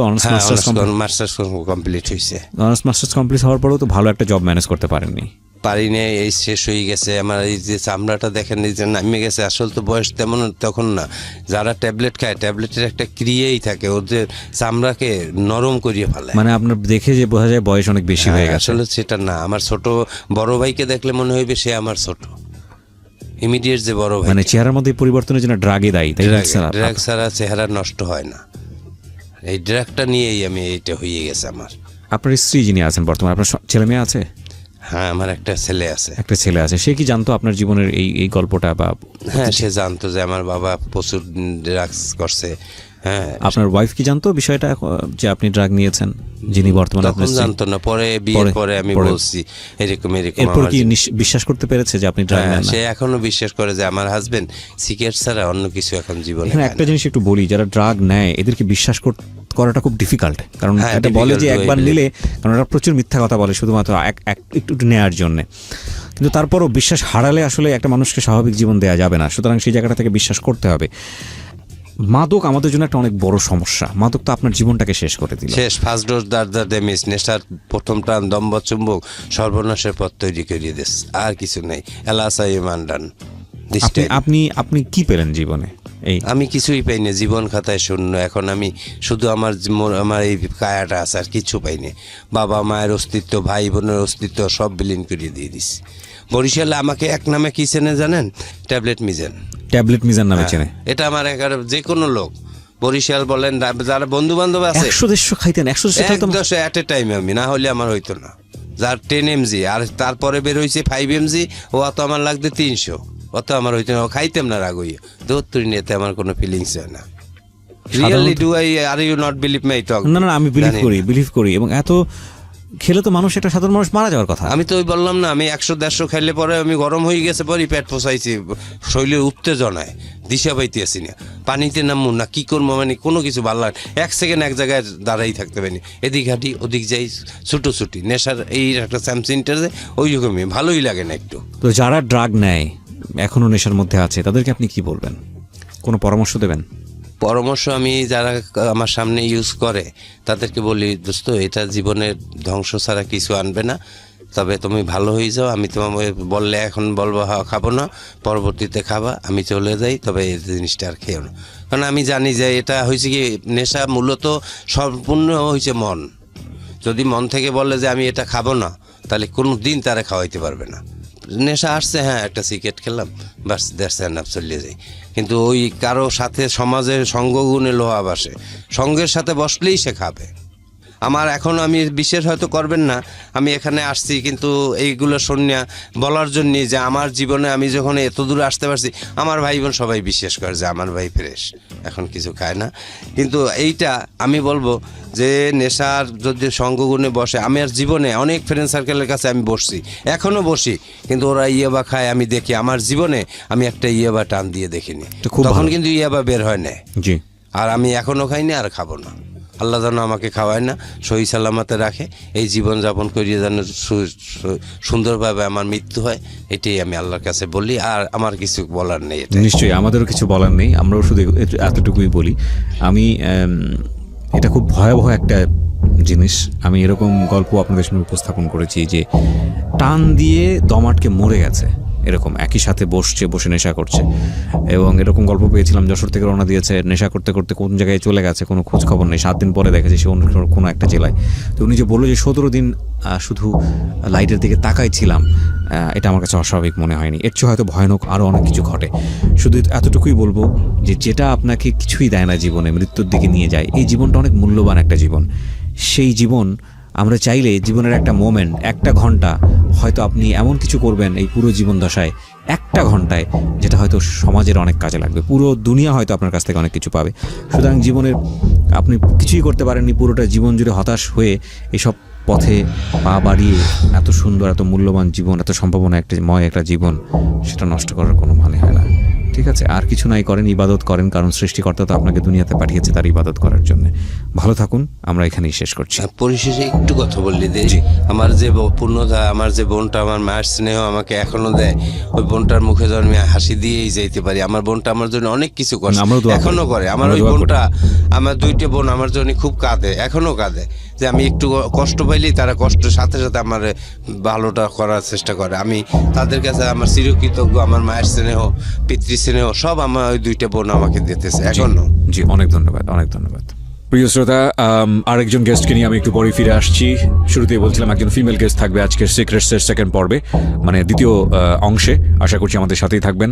শুনছেন ঢাকা FM 90.4 এবং ফোন করতে ভুল করবেন না। ফোন নাম্বারটি হচ্ছে 09611904904। আরও একবার বলছি, 09611904904। বাই দ্য ওয়ে, আপনারা পুরো এপিসোডটি ডাউনলোড করতে কিংবা আপনার কালেকশনে রাখতে, যদি কোনো পর্ব মিস করে থাকেন সিক্রেটসের কিংবা জীবন গল্পের, এখনই চলে যান আমাদের ইউটিউব চ্যানেলে www.youtube.com/DFM904। সাবস্ক্রাইব করতে ভুলবেন না, পাশাপাশি বেল বাটনটি অন করে দেবেন। তাহলে আপনি যদি রাত 11টার সময় শুনতে মিসও করেন, আপনি আপনার সেলফোন থেকে যে কোনো সময় শুনে নিতে পারবেন কি ঘটেছিল। আমরা আপনাদের পরিচয় করিয়ে দিচ্ছি। ওকে, আপনার নামটা একটু বলেন। আনিলা। আনিলা, পুরো নাম হচ্ছে? ফুল নেমটা বলতে চাচ্ছেন না? আচ্ছা, মাথা নাড়ালে হবে না, কারণ এখানে যেহেতু রেডিও, মুখে বলতে হবে। আনিলা, বয়স কত আপনার? আমার 25 বছর। আনিলা, জন্ম জেলা কোথায় আপনার? আমার নানি বাড়িতে পিরোজপুর ডিস্ট্রিক্ট। পিরোজপুর ডিস্ট্রিক্টে। আপনি কিছুটা নার্ভাস? এখানে মানুষ মন খুলে মনের গল্পটা বলতে আসে, আর আমরা রেডিওতে এটা প্রচার করছি। আমাদের অনুষ্ঠানের থিম হচ্ছে যে যদি কেউ না শোনে তো আমি শুনবো, এবং আপনি কোনো কিছুর জন্য না, শুধু মন খুলে কথাগুলো বলার জন্য আসুন, আর মেসেজ অটোমেটিক্যালি বের হয়ে আসে। কজ আমাদের এখানে মেসেজ ছাড়া আমরা কোনো স্টোরি প্রচার করি না।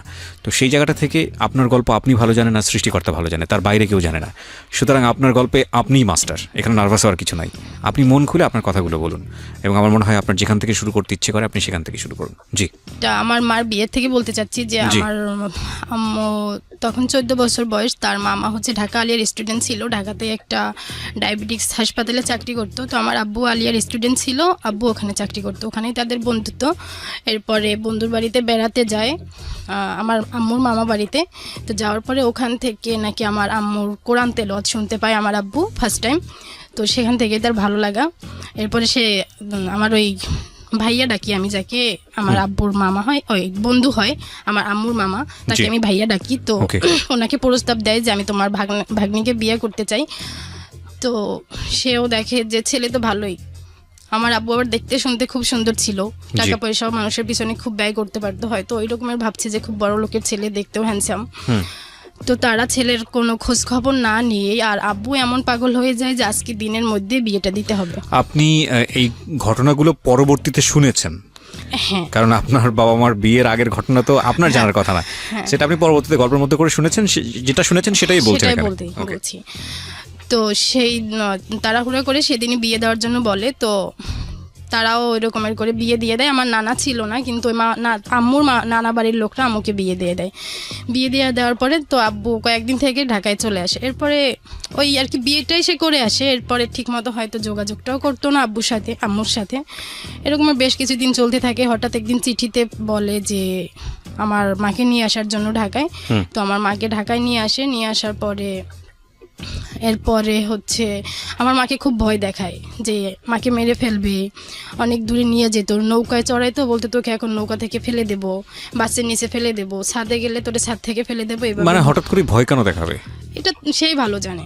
আপনি যা শুনেছেন সেটাই বলছেন? হ্যাঁ, সেটাই Okay. বলছি।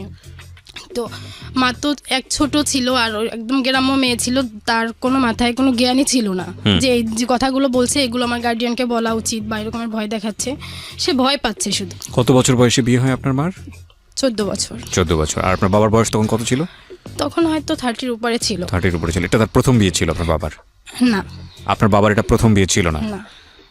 ওকে, সো এগুলো একটু পয়েন্ট করার মতো, শ্রোতা একটু খেয়াল করবেন। আচ্ছা, ঠিক আছে। তারপর এরপরে তো এরকম একটা ছেলের সঙ্গে আপনার মা তাকে বিয়ে দিল কেন? আপনার মা বলছি, সরি, আপনার নানি তাকে বিয়ে দিল কেন? আমার নানি আর কি এমনভাবে ওই ভাইয়া উপস্থাপন করছিল আমার আব্বুর সম্বন্ধে যে আমার মা খুব সুখে থাকবে। সেও জানতো না যে ওনার আরেকটা ওয়াইফ আছে। আচ্ছা, তো বাবা কি করতো? সে ওই ডায়াবেটিক্স কোম্পানি হাসপাতালে চাকরি করতো। চাকরি করতো, ঠিক আছে। আর বলেন। আরেকটা কাজ করতো, ম্যান পাওয়ারের কাজ করতো, যে বিদেশে লোক পাঠায়, আদম ব্যবসা যেটাকে হ্যাঁ, বলে। আদম ব্যবসা যেটাকে বলে, এটা করতো। তো ওই রকমের আর কি। সে এখান ঢাকা থেকে যখন যাইতো অনেক টাকা নিয়ে যেত, যে ওই ভাইয়ার মার কাছে আর কি, আমার আম্মুর নানির কাছে দিত আর কি। সবাই একটু লোভে পড়ে গেছিল, আমার যেটা মনে হয়। না হয় একটা ছেলের কোনো কিছু না জেনেই ছেলের কাছে একটা মেয়েকে তুলে দেওয়া তো উচিত না। তো সেইখান থেকে বিয়েটা হয়। এরপরে তো ঢাকায় আসে আমার মা আসার পরে তখন হয়তো আমি কনসেপ্ট করি আমার মা যেটা বলছে। এরপর তো বাড়িতে যায়, বাড়িতে যাওয়ার পরে কিছুদিন পরে আব্বুও যায়। আমার নানি বাড়িতে যাওয়ার পরে আব্বুকে বলে যে ঘটনাটাই। এরপর আমার আব্বু তো কিছুতেই রাজি না, যে না, এত তাড়াতাড়ি বাচ্চা নেওয়া যাবে না, তোমার বাচ্চা নষ্ট করে ফেলতে হবে। তো মা তো আবুজ, তাকে যেভাবে ঘুরাচ্ছে আব্বু আম্মু সেভাবে ঘুরতেছে। তো হাসপাতালে নিয়ে গেল, নিয়ে যাওয়ার পরে সব ওকে নষ্ট করবে। তো ঠিক ওই মুহূর্তে আমার বড় মামা শুনতে পায় যে এই ঘটনা। তখন বড় মামা ওইখানে যেয়ে আমার মাকে নিয়ে আসে ধাক্কাইতে ধাক্কাইতে, যে তোকে তো ছোট থেকে এই শিক্ষা আমরা দেই নাই। আচ্ছা, একটা মানুষ যে পৃথিবীতে আসবে সে তার রিজিক নিয়ে আসবে, তাকে নষ্ট করার অধিকার কারোই নাই। তো সেখান থেকে নিয়ে আসার পরে তো আমার আব্বু খুব রেগে যায় যে স্বামীর কথা শুনলো না, ভাইয়ের কথা শুনলো। সে ওখান থেকে রাগ করে চলে যায়। চলে যাওয়ার পরে দীর্ঘদিন আর কোনো যোগাযোগ নেই। যোগাযোগ নেই, তখন তো চিঠির যুগ ছিল। একটা চিঠি যেতে যেতেও অনেকদিন সময় লেগে যেত, 10-15 দিন সময় লাগতো। হ্যাঁ। তো হঠাৎ এরপরে আমি আসি পৃথিবীতে। আসার পরে তাকে জানানো হলো, তখন সে তার আসি মানে হচ্ছে আপনার মা কনসিভ করেন, তাই তো? হ্যাঁ, আপনার মা ওই সময়ে আপনার নানু বাড়িতে থাকা অবস্থায়, না কনসেপ্ট করে ঢাকাতে যখন আমার না সেটা তো বলতে পারছি, এবার ধরা পড়ে হচ্ছে আর নানু বাড়িতে নানি থাকা বাড়িতে অবস্থায়। যাওয়ার পরে তখন তো আব্বু হচ্ছে নানি বাড়িতে যায়, যাওয়ার পরে আব্বুকে বলে, আর আচ্ছা। আব্বু যখন নষ্ট করতে চায় আমার আম্মু রাজি না হয়, সেইখান থেকে আব্বু রাগ করে ঢাকায় চলে আসে। আচ্ছা। তো ওই টাইমটাতে আমার ওই যে ফার্স্ট আর কি আব্বুর যে বিয়ে করছিল ওনার আর একটা বেবি হয়। আচ্ছা। তো আমার মাকে বলে যে মাহমুদার একটা বাচ্চা হয়েছে, মাহমুদা খুব ছোট আর কি, মাহমুদার খুব প্রশংসা করতো। তো আমার মা কখনো জিজ্ঞাসা করতো না যে মাহমুদাটা কে কে তুমি তার প্রশংসা করতো, তার মাথায় এটাও ছিল না, জিজ্ঞেস করার মতো হয়তো তার ওই বোধটাও ছিল না। এরপরে ওই যখন আর কি আমার পেটের বয়স 3 মাস আর কি আমার আম্মুর, তখন আব্বু হচ্ছে আমার আম্মুর কাছে বলে যে তোর বাবাকে বল টাকা দেওয়ার জন্য, আমি বিদেশ যাব। তো আমার নানা তখন জমি বিক্রি করে তাকে ওই সময় 25,000 টাকা দেয়। তো সে ঢাকায় আসে, ঢাকায় আসার পরে তার তো বিদেশে প্রসেসিং চলতেছে, সেটা আর নানি বাড়ির লোকজন জানতো না। তো যখন আমার বয়স নাকি 15 দিন আর কি পৃথিবীতে আসার পরে 15 দিন বয়স, তখন আমার আম্মুর কাছে একটা চিঠি যায় যে তুমি তাড়াতাড়ি ওকে নিয়ে আসো, আমি এরকমের বিদেশ যাব, তো আমি চাচ্ছি তোমাদের ঢাকায় রেখে যাব। তো চিঠিটা পৌঁছাতে আমার মার কাছে দেরি হয়ে যায়। তো মা যখন ঢাকাতে আসে, যেদিন আসে সেদিনই শুনে যে আব্বুর ফ্লাইট হয়ে গেছে, আর আব্বুর সাথে দেখা হয় নাই। তো এরপরে তো আবার মা চলে যায় গ্রামে, আব্বুর সাথে আর কোনো যোগাযোগ নেই। মা চিঠি দিত কিন্তু চিঠির কখনো উত্তর আসতো না, আর আব্বু দিত কিনা সেটা আব্বুই ভালো জানে। ওকে, এই ঘটনাগুলো আপনি কার কাছ থেকে শুনেছেন? এটা আমার মার কাছ থেকে, নানির কাছ থেকে। এখানে একটা বিষয় একটু নোট করে নেই, এই কথাগুলো আপনি যখন শুনতেন তখন আপনার বাবার প্রতি অনুভূতিটা কি হতো? ঘৃণা। ঘেন্না হতো। একদম ভেতরে যা হয়েছে আপনি সেটাই আজকে এখানে বলবেন, আপনাকে আমি অনুরোধ করছি বিশেষভাবে। আপনার কখনো মনে হয়েছে যে মা বা নানি যেটা বলছে সেটা বাবাকে সামনাসামনি কি জিজ্ঞেস করে তারপরে বিশ্বাস করি? আপনার ভিতরে যা হয়েছে আপনি সেটাই আমাকে বলেন। হ্যাঁ, এটা মনে হয়েছে নাকি তার আগে হ্যাঁ, ঘৃণা করেছেন? না মনে হয়েছে, বাট ঘৃণাটাই বেশি হয়েছে। কারণ exactly, this is the very very important point প্রিয় শ্রোতা। এই জন্য একটা সেপারেট ফ্যামিলি, যখন একটা ফ্যামিলি সেপারেট হয়ে যায়, বাবা আলাদা হয়ে যায়, মা আলাদা হয়ে যায়, সন্তানটা যেখানে থাকে, সন্তান তারাই তাদের মতো করে বড় করে। কারণ ওই কোমলমতি মনে সে যেটা শোনে সেটাকেই সে সত্য মনে করে স্থান দেয়। এবং আমি বলছি না ঘটনা সত্য না মিথ্যা, সেটা বলছি না, ওর কোশ্চেন করার ক্ষমতা থাকে না। এবং কোশ্চেন করার ক্ষমতা থাকে না বলেই হয়তো তার বাবাটা ওরকম ছিল না, কিংবা তার মাটা ওরকম ছিল না। সে যেইখানে বড় হচ্ছে সেভাবেই সে তার পারসেপশনটা গ্রো করে। সেপারেটেড ফ্যামিলির সবচেয়ে বড় দুঃখজনক ঘটনাটা হচ্ছে এটা, যে মা বাবা সম্পর্কে যা বলবে, সন্তান যেখানে বড় হবে, যদি মায়ের কাছে বড় হয় সে সেই ধারণা নিয়েই বড় হবে, এবং বাবার কাছে যদি থাকে তাহলে মার সম্পর্কে যেটা বলবে সেই ধারণা নিয়ে সে বড় হবে। কারণ সে তো খুব ছোট থাকে, তার ওই কোশ্চেন করার ক্ষমতা থাকে না, তার মনের ভিতর থেকে এই প্রশ্ন আসবে না যে আচ্ছা ওনারা যেটা বলতেছে সেটা তো মিথ্যাও হতে পারে, একবার বাবাকে ডেকে এনে জিজ্ঞেস করি তো সে এরকম ঘটনা ঘটিয়েছে কিনা। এবং সেই সাহসটা যেহেতু থাকে না, সেই যুক্তিটা যেহেতু থাকে না, একেবারে কোমলমতি মন, সুতরাং সে অন্ধ মনে বিশ্বাস করে যায়। এবং যে ঘৃণাটা জন্ম হয় ছোটবেলায়, বাবার প্রতি হোক মায়ের প্রতি হোক, সারাটা জীবন জুড়েই সে সেটা বয়ে চলে। সবচেয়ে বড় ক্ষতি হয় এটা কিন্তু যার প্রতি ঘৃণা করে তার না, যে নিজে ঘৃণা করা শেখে তার। গল্পটা আমরা সামনের দিকে এগোচ্ছি। জি বলুন। এরপরে চিঠি লিখে এবং মার সঙ্গে যোগাযোগ করতো না না? হয়তো কিনা সেটা জানি না, কিন্তু 3 বছর পরে আর কি আব্বু চলে যাওয়ার 3 বছর পরে হঠাৎ একটা তালাকনামা আসে। তালাকনামাটা আসার পরে আমার নানার হাতে এসে পৌঁছায়। তো নানা তালাকনামাটা দেখে তখন চিন্তা করে যে যেহেতু ছেলে 3 বছর খোঁজ খবর রাখে নাই, ইসলামিক দৃষ্টিতে 3 মাস যদি স্বামী স্ত্রীর মধ্যে যোগাযোগ বিচ্ছিন্ন থাকে সেই ক্ষেত্রে তালাক হয়ে যায়। কে বলেছে আপনাকে? এটা শুনছি আর কি। শুনেছেন? এরকম শোনা অনেক ভুল জিনিসই আমরা জানি। ঠিক আছে, সমস্যা নেই, বলুন। হ্যাঁ, সেখানে 3 বছর আর কি টোটালি যোগাযোগ নাই। আচ্ছা। হ্যাঁ, তো তারপর তো তালাকনামা হাতে চলে আসছে। সেইখানে এখন তো আর মেয়েকে বসায় রাখা ঠিক না, আমরা কতদিন বেঁচে থাকবো, আর এই মেয়ে আর একটা মেয়ে। আমি যদি ছেলে হতাম সেই ক্ষেত্রে একটা তাদের চিন্তা থাকতো, তাদের চিন্তা যে একটা মেয়ে হয়েছে আর ও মেয়ে, কোথায় এদের স্থান হবে। জি। তো সেই ক্ষেত্রে আমার মাকে তারা বিয়ে দেওয়ার চিন্তা করলো। তো চিন্তা করলো, তারা ওই রকমের চিন্তা করলো, কিন্তু আমার মা কিছুতে বিয়ের জন্য রাজি হয় নাই ওই টাইমে। আচ্ছা। যে বিয়ে তো একবারই হয়, আমি যে আমার বিয়ে হলে আমার বাচ্চাটা কি হবে। আচ্ছা, যেই ধারণাটা সেটা আপনার মায়ের ব্যক্তিকেন্দ্রিক ধারণা না, এটা আমাদের পুরো সমাজেরই একটা ধারণা। হ্যাঁ বলেন। তো তারপরে তাকে জোর করে বিয়ে দিয়ে দেওয়া হয়, তখন আমার বয়স 2.5 বছর। জি। তো বিয়ে দিয়ে দেওয়ার পরে মা তো চলে যায় শ্বশুর বাড়িতে, আমি আমার নানির কাছেই থাকি। আচ্ছা, তো জোর করে বিয়ে দেওয়া হলো, ছেলেটা কি করতো? কিছুই করতো না, বেকার। আপনার তখন 2.5 বছর, আপনার নিজের কি কোনো মেমোরি আছে ওই সময়ের, যে মার কি হচ্ছে না হচ্ছে, কোনো স্মৃতি কি আছে? না, আমার কিছুই মনে নাই, জাস্ট আমার মা বলতো, আমি আর কি আমার মাকে বলি, তোমরা সবাই তোমাদের সুখের জন্য তোমরা পথ খুঁজে নিয়েছো, কিন্তু আমার কি অবস্থা হবে আর কি, এখন কথাগুলো বলি। ওই 2.5 বছরের কোনো মেমোরি নাই আপনার? আচ্ছা, তো আপনার মা চলে গেল, তারপর? এরপর মা বলে যে আমি কোনো কিছুতে বিয়ে করতে চাই নাই, সবাই আর কি সমাজ তাকে বিয়ে দিছে। সমাজ তাকে জোর করে বিয়ে দিয়েছে? হ্যাঁ, সমাজ তাকে বিয়ে দিছে, আর যে ছেলের সাথে বিয়ে হয়েছে সেও বেকার। আচ্ছা। তো মা বলে যে মাঝে মধ্যে আমাকে নিত ওই বাড়িতে, কিন্তু তাদের তো ওই যে ছেলের সাথে বিয়ে হয়েছে উনি আবার অবিবাহিত ছিল। শ্বশুরবাড়ির লোকজন এক বিবাহিত মেয়েকে বিয়ে করছে, তার জন্য এক চাপ, এরপরে আবার বাচ্চা তাদের সাথে থাকবে, সেটা তো আর এক চাপ, যেখানে নানি নানার কাছেই থাকতে হয়েছে। মাঝে মধ্যে হয়তো বেড়াতে গেছি এরকমের, কিন্তু নানি নানার কাছে ছিলাম। এরপরে কিছুদিন আর কি আমার মার হয়তো বিয়ের 1-1.5 বছর পরে আমার আব্বু আসে। আমার আব্বু আসে ডাইরেক্ট আমার নানি বাড়িতে যায়। আব্বু বলতে? আমার আব্বু, জন্মদাতা পিতা। আমার জন্মদাতা। আমি ওনাকে আর কি, আমার মার যার সাথে বিয়ে হয়েছে ওনাকে আমি আব্বু ডাকি না, ওই আমাকে আব্বু ডাকতে বলছে, বাট আমি ভাবছি যে আমার আব্বু তো একজনই। আচ্ছা। আব্বু তো 2 জনকে ডাকা যায় না। আচ্ছা। সেই ক্ষেত্রে আমি ওনাকে মামা ডাকি।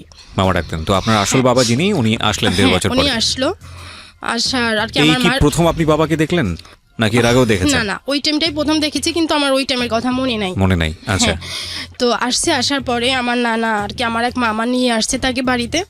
ওই মামা আবার মাদ্রাসায় পড়াশোনা করছে, কামিল আর কি, উনি হচ্ছে ডক্টরেট করছে এই থেকে, ঢাকা ভার্সিটি থেকে। তো আমার নানার কথা যে তোমাকে ইসলামিক শিক্ষায় এত বড় শিক্ষিত করলাম, যে ছেলে তালাকনামা পাঠাইছে তাকে কিভাবে তুমি বাড়িতে নিয়ে আসলে? কে নিয়ে আসছে বাড়িতে? আমার মামা। ও, মামা তাকে নিয়ে আসছে। মামার সঙ্গে আর কি- আপনার বাবার সম্পর্ক কি ছিল? আর কি হয়তো কোনোভাবে মামাকে সে Convince করতে মামার পারছে। সাথে যোগাযোগ করে সে আসছে। তো এসে আমার বাবা যেটা বললো যে আমি তালাক দেই নাই। তালাক দেই নাই মানে?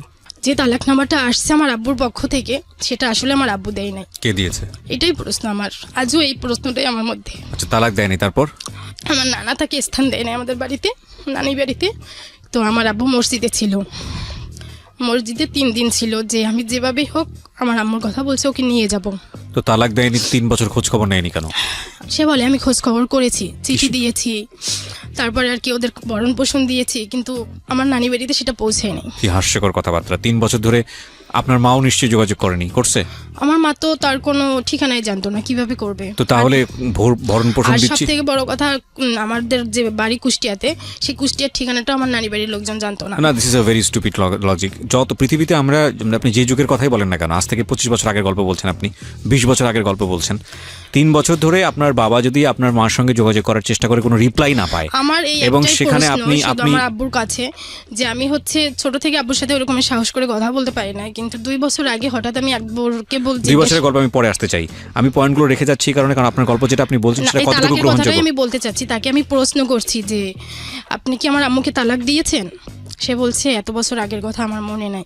কিন্তু এই যে বাড়ির যে ঘটনাটা, যে সে এত বছর আগের ঘটনা মনে থাকবে না মানে এটা কি ধরনের কথাবার্তা? হ্যাঁ, সে তালাক দিয়েছে কিনা সেটা তার মনে নাই, কিন্তু সে তালাক দেওয়ার পরে সে বাড়িতে গেছে, যাওয়ার পরে সে বলছে তালাক দেয়নি। আমার মধ্যে একটাই প্রশ্ন যে তালাকনামাটা তাহলে আসলো কোত্থেকে? সে বলছে দেয় নাই, তার ফাইন্ড আউট করা উচিত ছিল। আমার নানা নানি বলছে যে তালাক, আমার নানার হাতে তালাকটা আসছে, তাহলে এই তালাকটা দিলটা কি? তালাকনামাটা আপনি দেখেছেন? না না, আমি দেখি নাই। আপনি কেন দেখেন নাই? এটা তো অনেক আগের কথা। তালাকনামাটা কোথায় আছে? তালাকনামাটা আমার নানা বলছে যে আমার নানা হাতে পাওয়ার পরে নাকি পোড়াই ফেলছে। জীবনটা আমি অনেক খুঁজছি। এতটা সহজ মনে হয় আপনাদের কাছে, যারা অভিভাবক তাদের সবাইকে বলছি। আসলে মানে একটা মানুষের, আপনাদের হয়তো কিছুই হবে না যিনি বাবা, তিনি বিয়ে দিয়ে দিয়েছেন মেয়েটাকে, কিন্তু এই যে মেয়েটা দুনিয়াতে এসছে, এর তো একটা সুন্দর শৈশবের দরকার ছিল না? আজকে যে মেয়েটাকে এখানে উপস্থাপন করছি, এটা একটা মেয়ের কাহিনী না, এটা অনেক ছেলে মেয়ের কাহিনী বাংলাদেশের। ঠিক আছে, প্লিজ, যদি প্রপারলি বড় করতে না পারবেন দুনিয়াতে আনবেন না, আর যদি এনেই ফেলেন তাহলে নিজের সুখ বিসর্জন দিয়ে হলো সেই ছেলে মেয়েকে আপনাকে একটা সার্টেন পিরিয়ড পর্যন্ত বড় করতে হবে, বড় করতেই হবে, এটা আপনার দায়িত্ব, এবং এই দায়িত্ব অবহেলা করার কোনো সুযোগ নাই। সেটা যত বড়ই ঘটনা ঘটুক না কেন। আনলেন কেন? আগাই আমরা সামনের দিকে। তারপরে আমার আরেক মামা আমার আম্মুকে বলতেছে যে ও যেহেতু এত করে বলছে তাহলে তুমি ওর সাথে চলে যাও। তার কিন্তু সেকেন্ড ম্যারেজ হয়ে গেছে আমার আম্মুর, তো সে অনেক গরিব যার সাথে সেকেন্ড ম্যারেজ হয়েছিল। আর আমার আব্বুর দেখতে শুনতে টাকা পয়সা আর কি, ওই শুনে হয়তো তাদের লোভ এখনো আছে যে ছেলেটা এত দূর পর্যন্ত জীবনটা নিয়ে আসছে, তারপরেও আমার মামারা বলতেছে যে তুমি ওর কাছে চলে যাও। তখন আমার মার কথা ছিল যে যদি যেতে ইচ্ছা করে তাহলে তোমাদের বউদেরকে দিয়ে দাও, আমাকে বললো না। আমার জীবনটা কতবার নষ্ট করতে চাও তোমরা? এক জায়গায় ওইখানে তখন ওই যেখানে আর কি সেকেন্ড ম্যারেজ যেখানে ছিল ওখানেও তখন মা প্রেগনেন্ট ছিল। ওহো, তো ওই প্রেগনেন্ট থাকা আমার বাচ্চাটা নিরাপদ থাকতে পারে না। হুম তো আমি মনে করি যে আমার মা বাবার কাছে আছে, মাঝে মধ্যে হলে আমি এসে দেখে যেতে পারি, আর আব্বু যদি নিয়ে যায় তাহলে কখনোই হয়তো দেখতে পারবে না। সেইখান থেকে আমার মা চাইছিল না যে আমাকে দিয়ে দেখ, তো আমার নানারাও দেয় নাই, যে আমরা যেভাবে কষ্ট করে থাকি ও আমাদের সাথে কষ্ট করে থাকবে। তো এইভাবে চলতে থাকে। এরপরে আব্বু আসে আর কি মালয়েশিয়াতে থাকতো তখন, তার ওই ফ্যামিলিও নিয়ে গিয়েছিল আর কি। ফার্স্ট যে ফ্যামিলি ছিল ওইখানে তার 2টা ছেলে হয়েছিল, তো ওদেরকে নিয়ে এসে মালয়েশিয়াতে থাকতো। প্রতি বছর একবার করে আসতো, এসে আমাকে দেখে যেত, কাপড় চাপড় যেগুলো দরকার হতো এগুলো দিয়ে যেত। এরকম করতে করতে 2000 সাল পর্যন্ত আসছে। তখন তো আমি প্রাইমারিতে পড়ি, পড়াশোনা মোটামুটি চলতেছে। এরপরে 2000 সালে আসার পরে 2000 সালে সে মালয়েশিয়া থেকে আমেরিকাতে চলে যায়, আর তার ওই ফ্যামিলিকে কুষ্টিয়াতে পাঠিয়ে দেয়। তো এরপরে এরকমের চলতে থাকে। এরপরে আর যোগাযোগ বন্ধ, আমার সাথে আর যোগাযোগ নাই আর কি। কষ্টটা এরপরে যখন বুঝতে পারি যে বাবা আর কি সবার বাবারা ভালোবাসতেছে, বাবারা আসতেছে, তো সেইখান থেকে আমার প্রশ্ন থাকতো তাদের কাছে যে আমার বাবা কোথায় আর কি। এটা ছোটোর থেকে ছোট কথা বলতেছি, তখনও আর কি বাবা যখন বুঝতে শিখছি আমার বাবা কোথায়। আর আব্বু যে প্রতি বছর আসতো ওরকম আসতো, হয়তো দেরি করে আর কি। আমার যতটুকু মনে আছে ক্লাস 4-এ উনি শেষ আসছিল, তখন আমাকে বলছিল যে তুমি চলে আসো। আমি বলছি আমি আম্মুকে ছাড়া যেতে পারবো না। তো বলছে যে তোমার আম্মুকে তো আর নেওয়া যাবে না, কিন্তু আমি ভাবতাম যে আম্মুকে কেন নেওয়া যাবে না, আমি যদি যেতে পারি তাহলে আম্মু আমার সাথে যাবে। এরপরে আব্বুর থেকে ঘৃণা থেকে হচ্ছে ছেলেদের উপরে যে ঘৃণাটা হয় যে আমার মাকে একটা ছেলে কষ্ট দিয়েছে, আমি ওরকমের ছেলেদেরকে কষ্ট দেব। এটা কোন সময় আপনার রিয়েলাইজেশনটা হয়? এটা হচ্ছে ক্লাস 7-এ। ক্লাস 7-এ থাকা অবস্থায়। ওকে। এরপরে একটা ছেলের সাথে ফার্স্ট আর কি সেই আমাকে লাভ লেটার দেয়, তারপরে কবে দিল এটা আপনাকে? এটা ক্লাস 8-এ কিভাবে দিল? দিল যে না ওইটা। ওকে। তো পরে দেখলাম যে এরকমের কিছু লেখা, তখন আমিও আর কি আমার তো টার্গেটই ছিল যে আমি এই কাজটা করব, যে ছেলেদের জীবন নষ্ট করব। নষ্ট বলতে কেউ আমাকে প্রেমের প্রস্তাব দিল, আমি তাকে প্রেমের আর কি রাজি হব, রাজি হওয়ার পরে কিছুদিন তার সাথে কথাবার্তা বললে বন্ধ করে দিব। আচ্ছা, এটা আপনার টার্গেট ছিল? এইটা আমার টার্গেট ছিল। টার্গেটটা কেন ছিল? এই যে বাবার উপরে ঘৃণা থেকে, যে আমার বাবা আমার মাকে কেন কষ্ট দিল, সুতরাং আমিও ছেলেদেরকে কষ্ট দিব। আমিও ছেলেদেরকে কষ্ট দেব। ওকে, তারপর? এরপরে ওইটা হয়তো 2-3 মাসের মতো ছিল। এরপরে আবার আরেকটা ছেলে প্রস্তাব দিল, তারপর তার প্রস্তাবে রাজি হয়ে গেলাম আর কি। প্রেমের ওইটা হচ্ছে ফোনে ছিল। ওইটা ছিল এরকমের যে আমার মামা খালা যারা আছে আর কি, আমার নানার ফ্যামিলি, এদের সম্মান কেউ কখনো নষ্ট করতে পারে নাই সামাজিকভাবে। তো মামা খালা দিয়ে যেহেতু পারে নাই, তাদের টার্গেট ছিল আমাকে দিয়ে। তারা একটা ছেলেকে রাজি করায় যে যত টাকা পয়সা লাগে আমরা দেব, তুই দেখ জাস্ট ওই মেয়েটা কী করতে পারো কিনা। তো আমি তো আর এটা আমার মাথায় ছিল না, আমার তো টার্গেট ছিল অন্যদিকে আর তাদের টার্গেট অন্যদিকে। তারপরে ওই ছেলেটা এরকমের ফোনে আমার নানার জানতো, আমার নানা সকালে নামাজ পড়তে যায়, ফোনটা বাসায় থাকে, তো নানার ফোনে কল আসলো। কল আসার পরে সাধারণত আমি নানার ফোন রিসিভ করতাম। তো এরপরে রিসিভ করার পরে সে তার কথা বলতেছিল যে এইভাবে। তো আমি তো অল্পতেই রাজি হয়ে গেলাম, যেহেতু আমার টার্গেট এরকমের। তো রাজি হয়ে যাওয়ার পরে তার সাথে কথা হতে এখন একটা সময় দেখতেছি যে সে আসলে আমাদের সম্মান নষ্ট করতে চাচ্ছে। সে ফোনে রেকর্ড করে রাখছে যে আমি যদি বিয়ে করি তাহলে অমুক বাড়ির নাতিকেই বিয়ে করব, ওইটা আমার শ্বশুর বাড়ি। তো ফোন রেকর্ড করে ওইটা আবার তার হচ্ছে যে কল আসলে যে টোনটা বাজে এরকমের টোন সে সেভ করে রাখছে। তো যখন ওই আর কি বাড়ির পাশে দোকানপাট ছিল, তো কল আসলে এসব কথা হতো, নাম ধরে সে রেকর্ড করে রাখছে। আবার আমার কিছু কথা যে কথাগুলো হতো, কিন্তু কখনো বাজে কোনো কথা আমার মাথায়ও আর কি ওই রকমের আসতো না যে প্রেম মানে হয়তো বাজে কিছু হতে পারে। জাস্ট আমার টার্গেট ছিল যে হয়তো এরকমেরই। তো এরপরে যখন এটা আমাদের কান পর্যন্ত গেল, তারা আমাকে কুষ্টিয়াতে পাঠিয়ে দিল। মানে আপনার টার্গেট ছিল যে আপনি বিভিন্ন ছেলের লাইফ নষ্ট করবেন প্রেমের ছলনা করে, যেহেতু আপনার বাবা আপনার মার সাথে এরকম করেছে। এরকম কাজ করতে গিয়ে একটা সময় একটা ছেলে তার কলার টিউনে আপনার সাথে সম্পর্ক আছে এটা সেট করে রেখেছিল, যেই ফোন দিত সেই শুনতে পেতো এটা। এবং এটা আপনার মামারা জানার পরে আপনাকে কুষ্টিয়াতে পাঠিয়ে দিল। কুষ্টিয়া মানে হচ্ছে আপনার বাবার বাড়িতে পাঠিয়ে। বাবার এর মাঝখানে একটা কথা বলি না, এই যে তালাকনামা নিয়ে যে কথাটা ছিল, সেটা হচ্ছে আমার এক কাকা যখন আমি 6-এ পড়ি তখন আমাদের বাড়িতে যায় যে তালাকনামা খোঁজে। হয় আমার মা ডিভোর্স দিয়েছে সেইটা, না হয় তালাক দিয়েছে সেইটা। তো তারা তো কিছুতেই আমার নানা বাড়ির লোকজন দিতে পারে না, যে আমরা মেয়েদেরকে ডিভোর্স দিই নাই, তালাকনামা পেয়েছি, সেটা দিয়েই আমরা মেয়েকে বিয়ে দিয়েছি। তো এই তালাকনামাটা হচ্ছে আমার আব্বু চাইছিল আমেরিকা থেকে সে তখন আমেরিকাতে আর একটা বিয়ে করবে। তো আমেরিকাতে বিয়ে করবে, তার কোনো ওয়াইফ বাংলাদেশে আছে কিনা তাকে সেটা ওখানে দেখাতে হবে। তো সে ওখানে বলছে যে আমার কোনো ওয়াইফ নাই, আমি তাকে ছেড়ে দিয়েছি, তো তার একটা প্রুফ ওখানে দেখাতে হবে। তো হয়তো সেটা তারা নকল ওইখান থেকে আমার নানি বাড়ি থেকে পায় নাই, তারা এখান থেকে আর কি কুষ্টিয়া থেকে নকল করে সেটা তারা আমেরিকাতে পাঠাইছে। ফার্স্ট টাইম তখন আমার কাকা আমাকে কুষ্টিয়াতে নিয়ে আসে, তখন আমি ক্লাস 6-এ পড়ি। এরপরে ক্লাস 8-এ আর একবার আমার মামা আবার নিয়ে আসে, যেহেতু আমার এইটাই আমার বাড়ি। তো আমার নানি বাড়ির লোকজন চাচ্ছিল যে ওর বাড়ির সাথে ওর একটা যোগাযোগ থাকুক। আমার দাদা দাদি দুইজনেই বেঁচে ছিল, কিন্তু আমার দাদাকে আমি দেখি নাই, যেহেতু আমি ক্লাস 6-এ আসছি, আর সে হয়তো আরও 2-3 বছর আগে মারা গেছে, জানতাম না কিছুই। আমার দাদিকে একবার আমি দেখছি। এরপরে হলো ওই ক্লাস 9-এর কথা, যেটা আর কি মামারা জানতে পারে, তখন আমাকে কুষ্টিয়াতে পাঠিয়ে দেওয়ার পরে ওখানে বেশ কিছুদিন থাকতে থাকি। তো ওদের যেটা ছিল, এখানে তো আমার সৎ ভাই বোন আরও বেশ কয়েকটা 5 জন ছিল এরা এখানে। ওদের মধ্যে বড় মেজো ওরা মোটামুটি ভালো ছিল, ছোটগুলো ছোট ছিল, তারপরেও ওদের মধ্যে এখন এটা বড়দের শিক্ষা ছিল নাকি ওদের থেকেই ওরা করতো। যেমন আমি বাথরুমে ঢুকতাম, লাইট অফ করে দিত, কলের কাছে গোসল করতে যেতাম, ওরা যেয়ে দাঁড়াই থাকতো, উজু করতে যেতাম, উজু করতে দিত না। এরকমের বেশ কিছু ফেস করতে, ঘুমাইতেছি, খুব গরমের মধ্যে ঘুমাইতেছি, ফ্যান বন্ধ করে দিত, আবার ছাড়লে ফ্যানের কাট আউট উঠাই ফেলতো যাতে আর নাই ছাড়তে পারি, মেইন সুইচ অফ করে দিত। মানে আপনার সৎ ভাই বোনেরা এটা করতো? হ্যাঁ, একদিন আমাদের কল নষ্ট হয়ে যায়, তো আমরা আমার কাকার বাড়িতে যেয়ে উজু করে আসবো। সামনে পুকুর ছিল, বাট আমরা কখনো পুকুরে যেতাম না, কারণ আমাদের বাড়ির ভিতরেই সব ছিল, সবাই পর্দা করতো, যে কারণে পুকুরে গোসল করা, উজু করা কোনো প্রয়োজনই পুকুরে যেত না, কলে কাজ হতো। এটা গ্রামে, আর আমাদের গ্রামের বাড়ির কথা কুষ্টিয়াতে। তো মাগরিবের সময় এরকমের উজু করতে যাব, তো আমি উজু করার জন্য বের হয়েছি, ওরা নামাজ পড়ে না, তারপরেও যে কলের কাছে দাঁড়াই আছে, তো কোনো মতেই সে আমাকে উজু করতে দিবে না। যখন প্রায় নামাজের টাইম শেষের দিকে, তখন উজু করে আসলাম, তো আমি উজু করতেছি, সেই মুহূর্তে ওরা বাড়ির ভিতরে দৌড় দিয়ে চলে আসলো, এসে গেট বন্ধ করে দিল, যেটা আর কি বাড়ির ঢোকার গেট বন্ধ করে দিল। তো আমি এখন তো আর বাড়ির ভিতর ঢুকতে পারছি না, তো ওই পুকুরের ঘাটলার উপরে বসেছিলাম। আমার বিশাল বড় পুকুর আব্বু করছে, আবার গাডলাও অনেক বড় করছে, তো সব আর কি ওই এলাকার যত লোক আছে সব ওই পুকুরেই এসে গোসল করে, একদম সকাল থেকে শুরু করে রাত 10টা পর্যন্ত কন্টিনিউ ওখানে লোক থাকেই।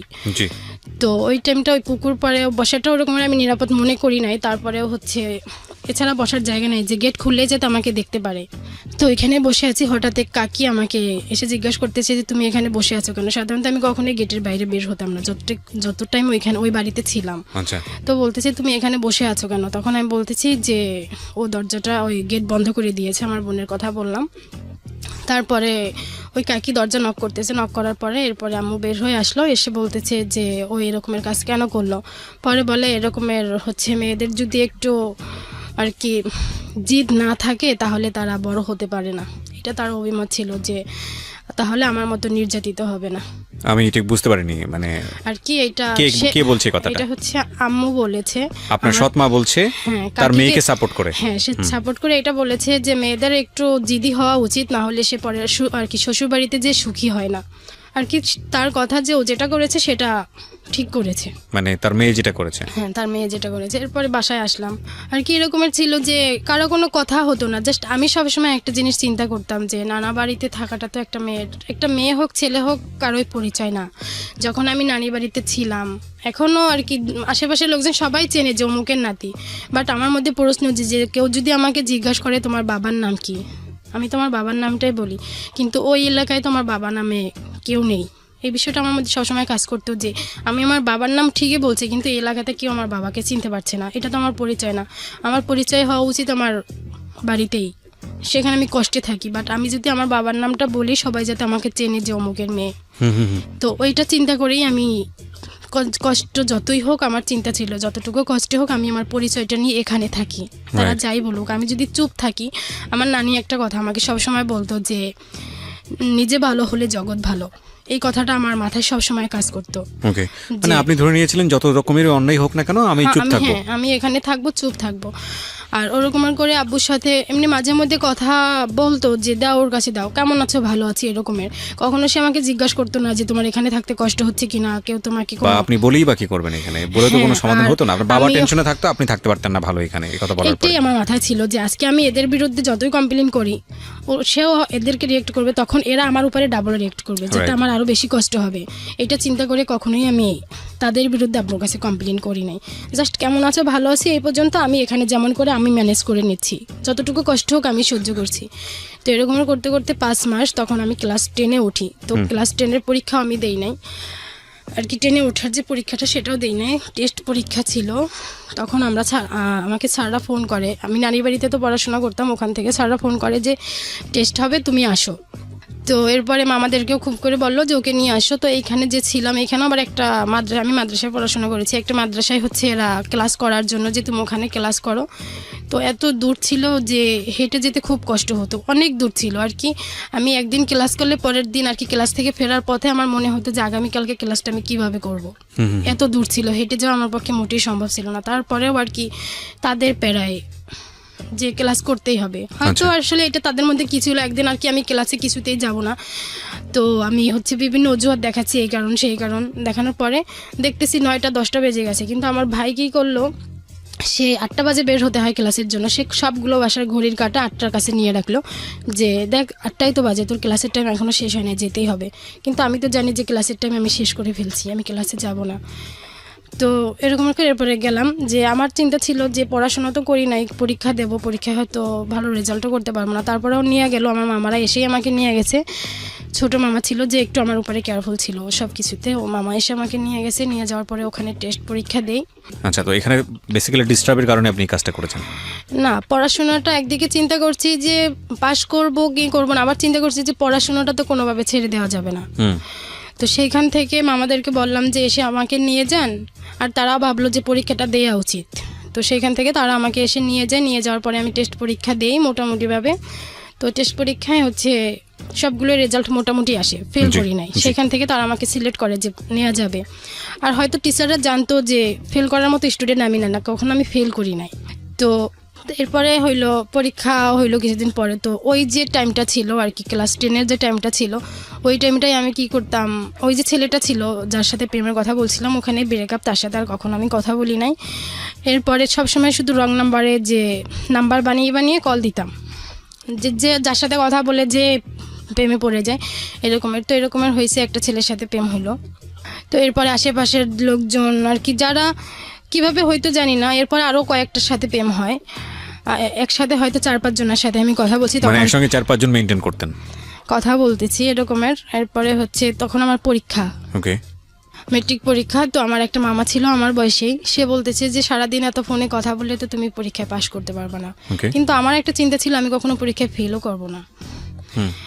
তো হঠাৎ এরপরে পরীক্ষা শুরু হয়, পরীক্ষাও দিতে থাকি। হঠাৎ একদিন একটা ছেলে, এর আগেও 2-3 বার ফোন দিয়েছে আর কি, এক কথায় আমার নানার ফোনটা এখন আমি কন্টিনিউ ইউজ করতেছি। সে ওই রকমের বুঝতে পারতেছে না যে আমি এভাবে এই অন্যায়গুলো করতেছি। তো একদিন হচ্ছে ওই নানার ফোনে একটা কল আসে, ওই ছেলে আমাকে দেখছে নাকি আমি জানি না, কিন্তু সে কল করে।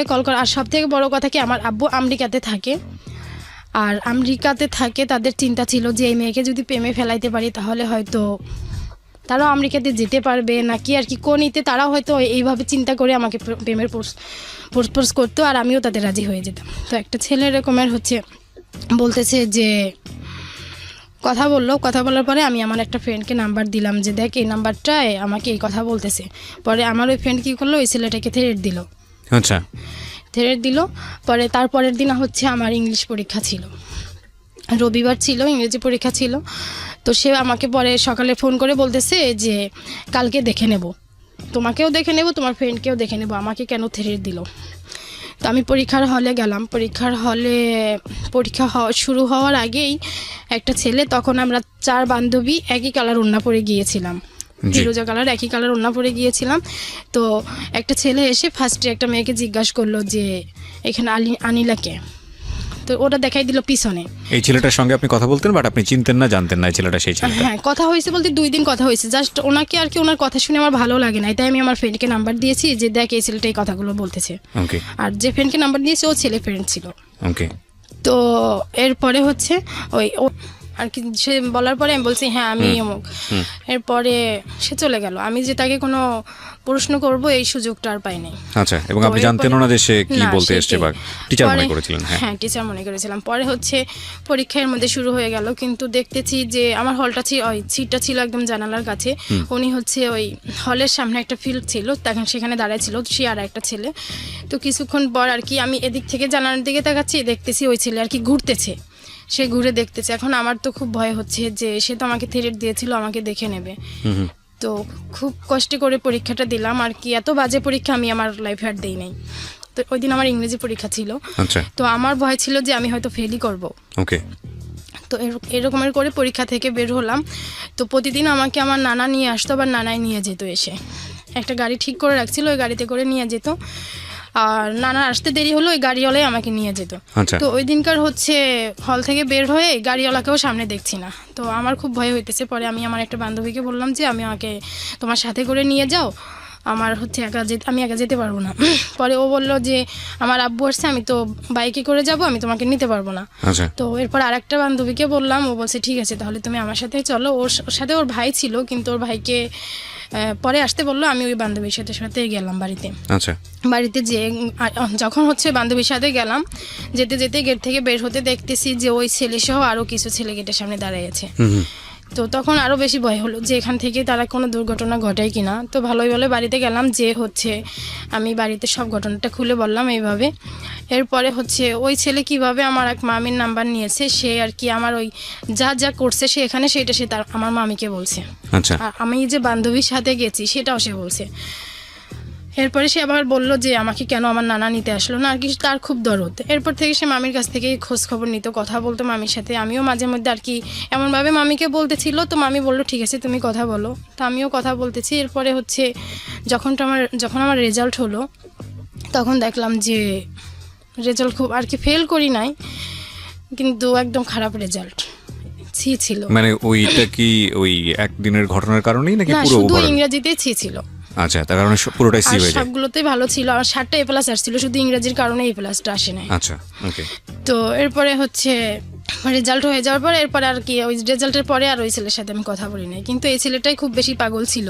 পরে হচ্ছে পরীক্ষা যখন হয় তখন আমার আব্বু পরীক্ষার করে আমার হচ্ছে মামাদের কাছে টাকা পাঠায়, 20,000 টাকা পাঠায় পরীক্ষার খরচ বাবদ। জি, তো যখন দেখলো মামারা যে আব্বু টাকাটা পাঠাইলো, তখন মামারা চিন্তা করলো যে গ্রামে পড়াশোনা না করে ঢাকায় যদি পড়াশোনা করে তাহলে ওর ভবিষ্যৎটা ভালো হবে, যেহেতু সে খরচপত্র দিবে। আর মামাদের পক্ষে এতটা আর কি আমার ঢাকায় যদি পড়াশোনা করায় সেই ক্ষেত্রে তো খরচ একটু এক্সট্রা বেশি লাগে। তো মামাদের পক্ষে ওইটা সম্ভব ছিল না, যে কোনো চিন্তা করে না। যখন আব্বু বলছে তখন তারা আমাকে ঢাকায় ভর্তি করার চিন্তা করলো এবং ভর্তি করলো তামিরুল মিল্লাতে, তামিরুল মিলাত মাদ্রাসা, মাদ্রাসা টঙ্গীতে, ডেমরাতে, মহিলা শাখায় ডেমরাতে এটা। ড্যামরাতে, ওকে। তো এরপরে হচ্ছে আব্বু টাকা পয়সা দিতেছে আর পড়াশোনা এখানে করতেছি। তো রেজাল্টের পরে হচ্ছে আমি আবার আমাদের হোম ডিস্ট্রিক্ট আর কি কুষ্টিয়াতে গিয়েছিলাম। তো এখানে এরকম একটা ঘটনা হয়, টুকিটাকিতে সমস্যা চলতেইছে, হঠাৎ একদিন আম্মুর টাকা হারাই যায় 5,000। আচ্ছা, তো হারাই যাওয়ার পরে তো আমি আদৌ কিছুই জানি না। সে বলতেছিল যে গোসলখানায় গোসল করতে গেছে, তখন নাকি ওইখানে এক চিপায় রেখে দিয়েছে। তো আমাকে এসে জিজ্ঞাসা করতেছে যে তুমি কি টাকাটা দেখছো? তো আমি বললাম যে না আমি দেখি নাই। তো আমার মেজো যে ভাইটা ও বলতেছে যে হ্যাঁ আম্মু ও মিথ্যা বলতেছে, টাকাটা তো আমরা দুইজনে ভাগ করে নিয়েছি। আমাকে এবার বলতেছে আপু তুমি বলো, তুমি আমাকে 3,000 টাকা দিছো আর তুমি 2,000 টাকা নিয়েছো না? তো আমি তো আমি টাকার কোনো জানি না আর কি, সে এখানে রেখেছে কি না বা হারাই গেছে কিছুই জানি না। অথচ আমাকে আমার ভাই বলতেছে যে তুমি টাকাটা নিয়েছো, আমাকে 3,000 দিয়েছো, তুমি তো 2,000 রাখছো, তুমি আমাকে টাকা 2,000 ফেরত দাও, আমি আমার 3,000 ফেরত দিয়ে দিই। আমি টাকা নেই তাহলে আমি দেবো কিভাবে? তো তারা কি করলো, কবিরাজের বাড়িতে গেল, এসে আমাকে খুব ভয় টয় দেখাইলো, তুমি টাকাটা দিয়ে দাও না হয় এই করবো। তো আমার ভিতরে কোনো ভয় ছিল না, যেহেতু আমি টাকাটা নেই নাই। তো এরপরে হচ্ছে ওই ভর্তি হওয়ার জন্য মামারা ঢাকাতে নিয়ে ভর্তি হওয়ার জন্য না, এরপরে হচ্ছে আব্বু উত্তরাতে বাসা নেয় আর কি কুষ্টিয়া যারা আছে। এরপর আমেরিকার যে ফ্যামিলি তার ওইখানে তার 3টা বাচ্চা হয় আমেরিকাতে, 3টা মেয়ে, ওদেরকে বাংলাদেশে পাঠাইলো। আর কুষ্টিয়ার যে ফ্যামিলি এরাও গেল, এরপর উত্তরাতে বাসা নেয় যে এখানেই তারা থাকবে।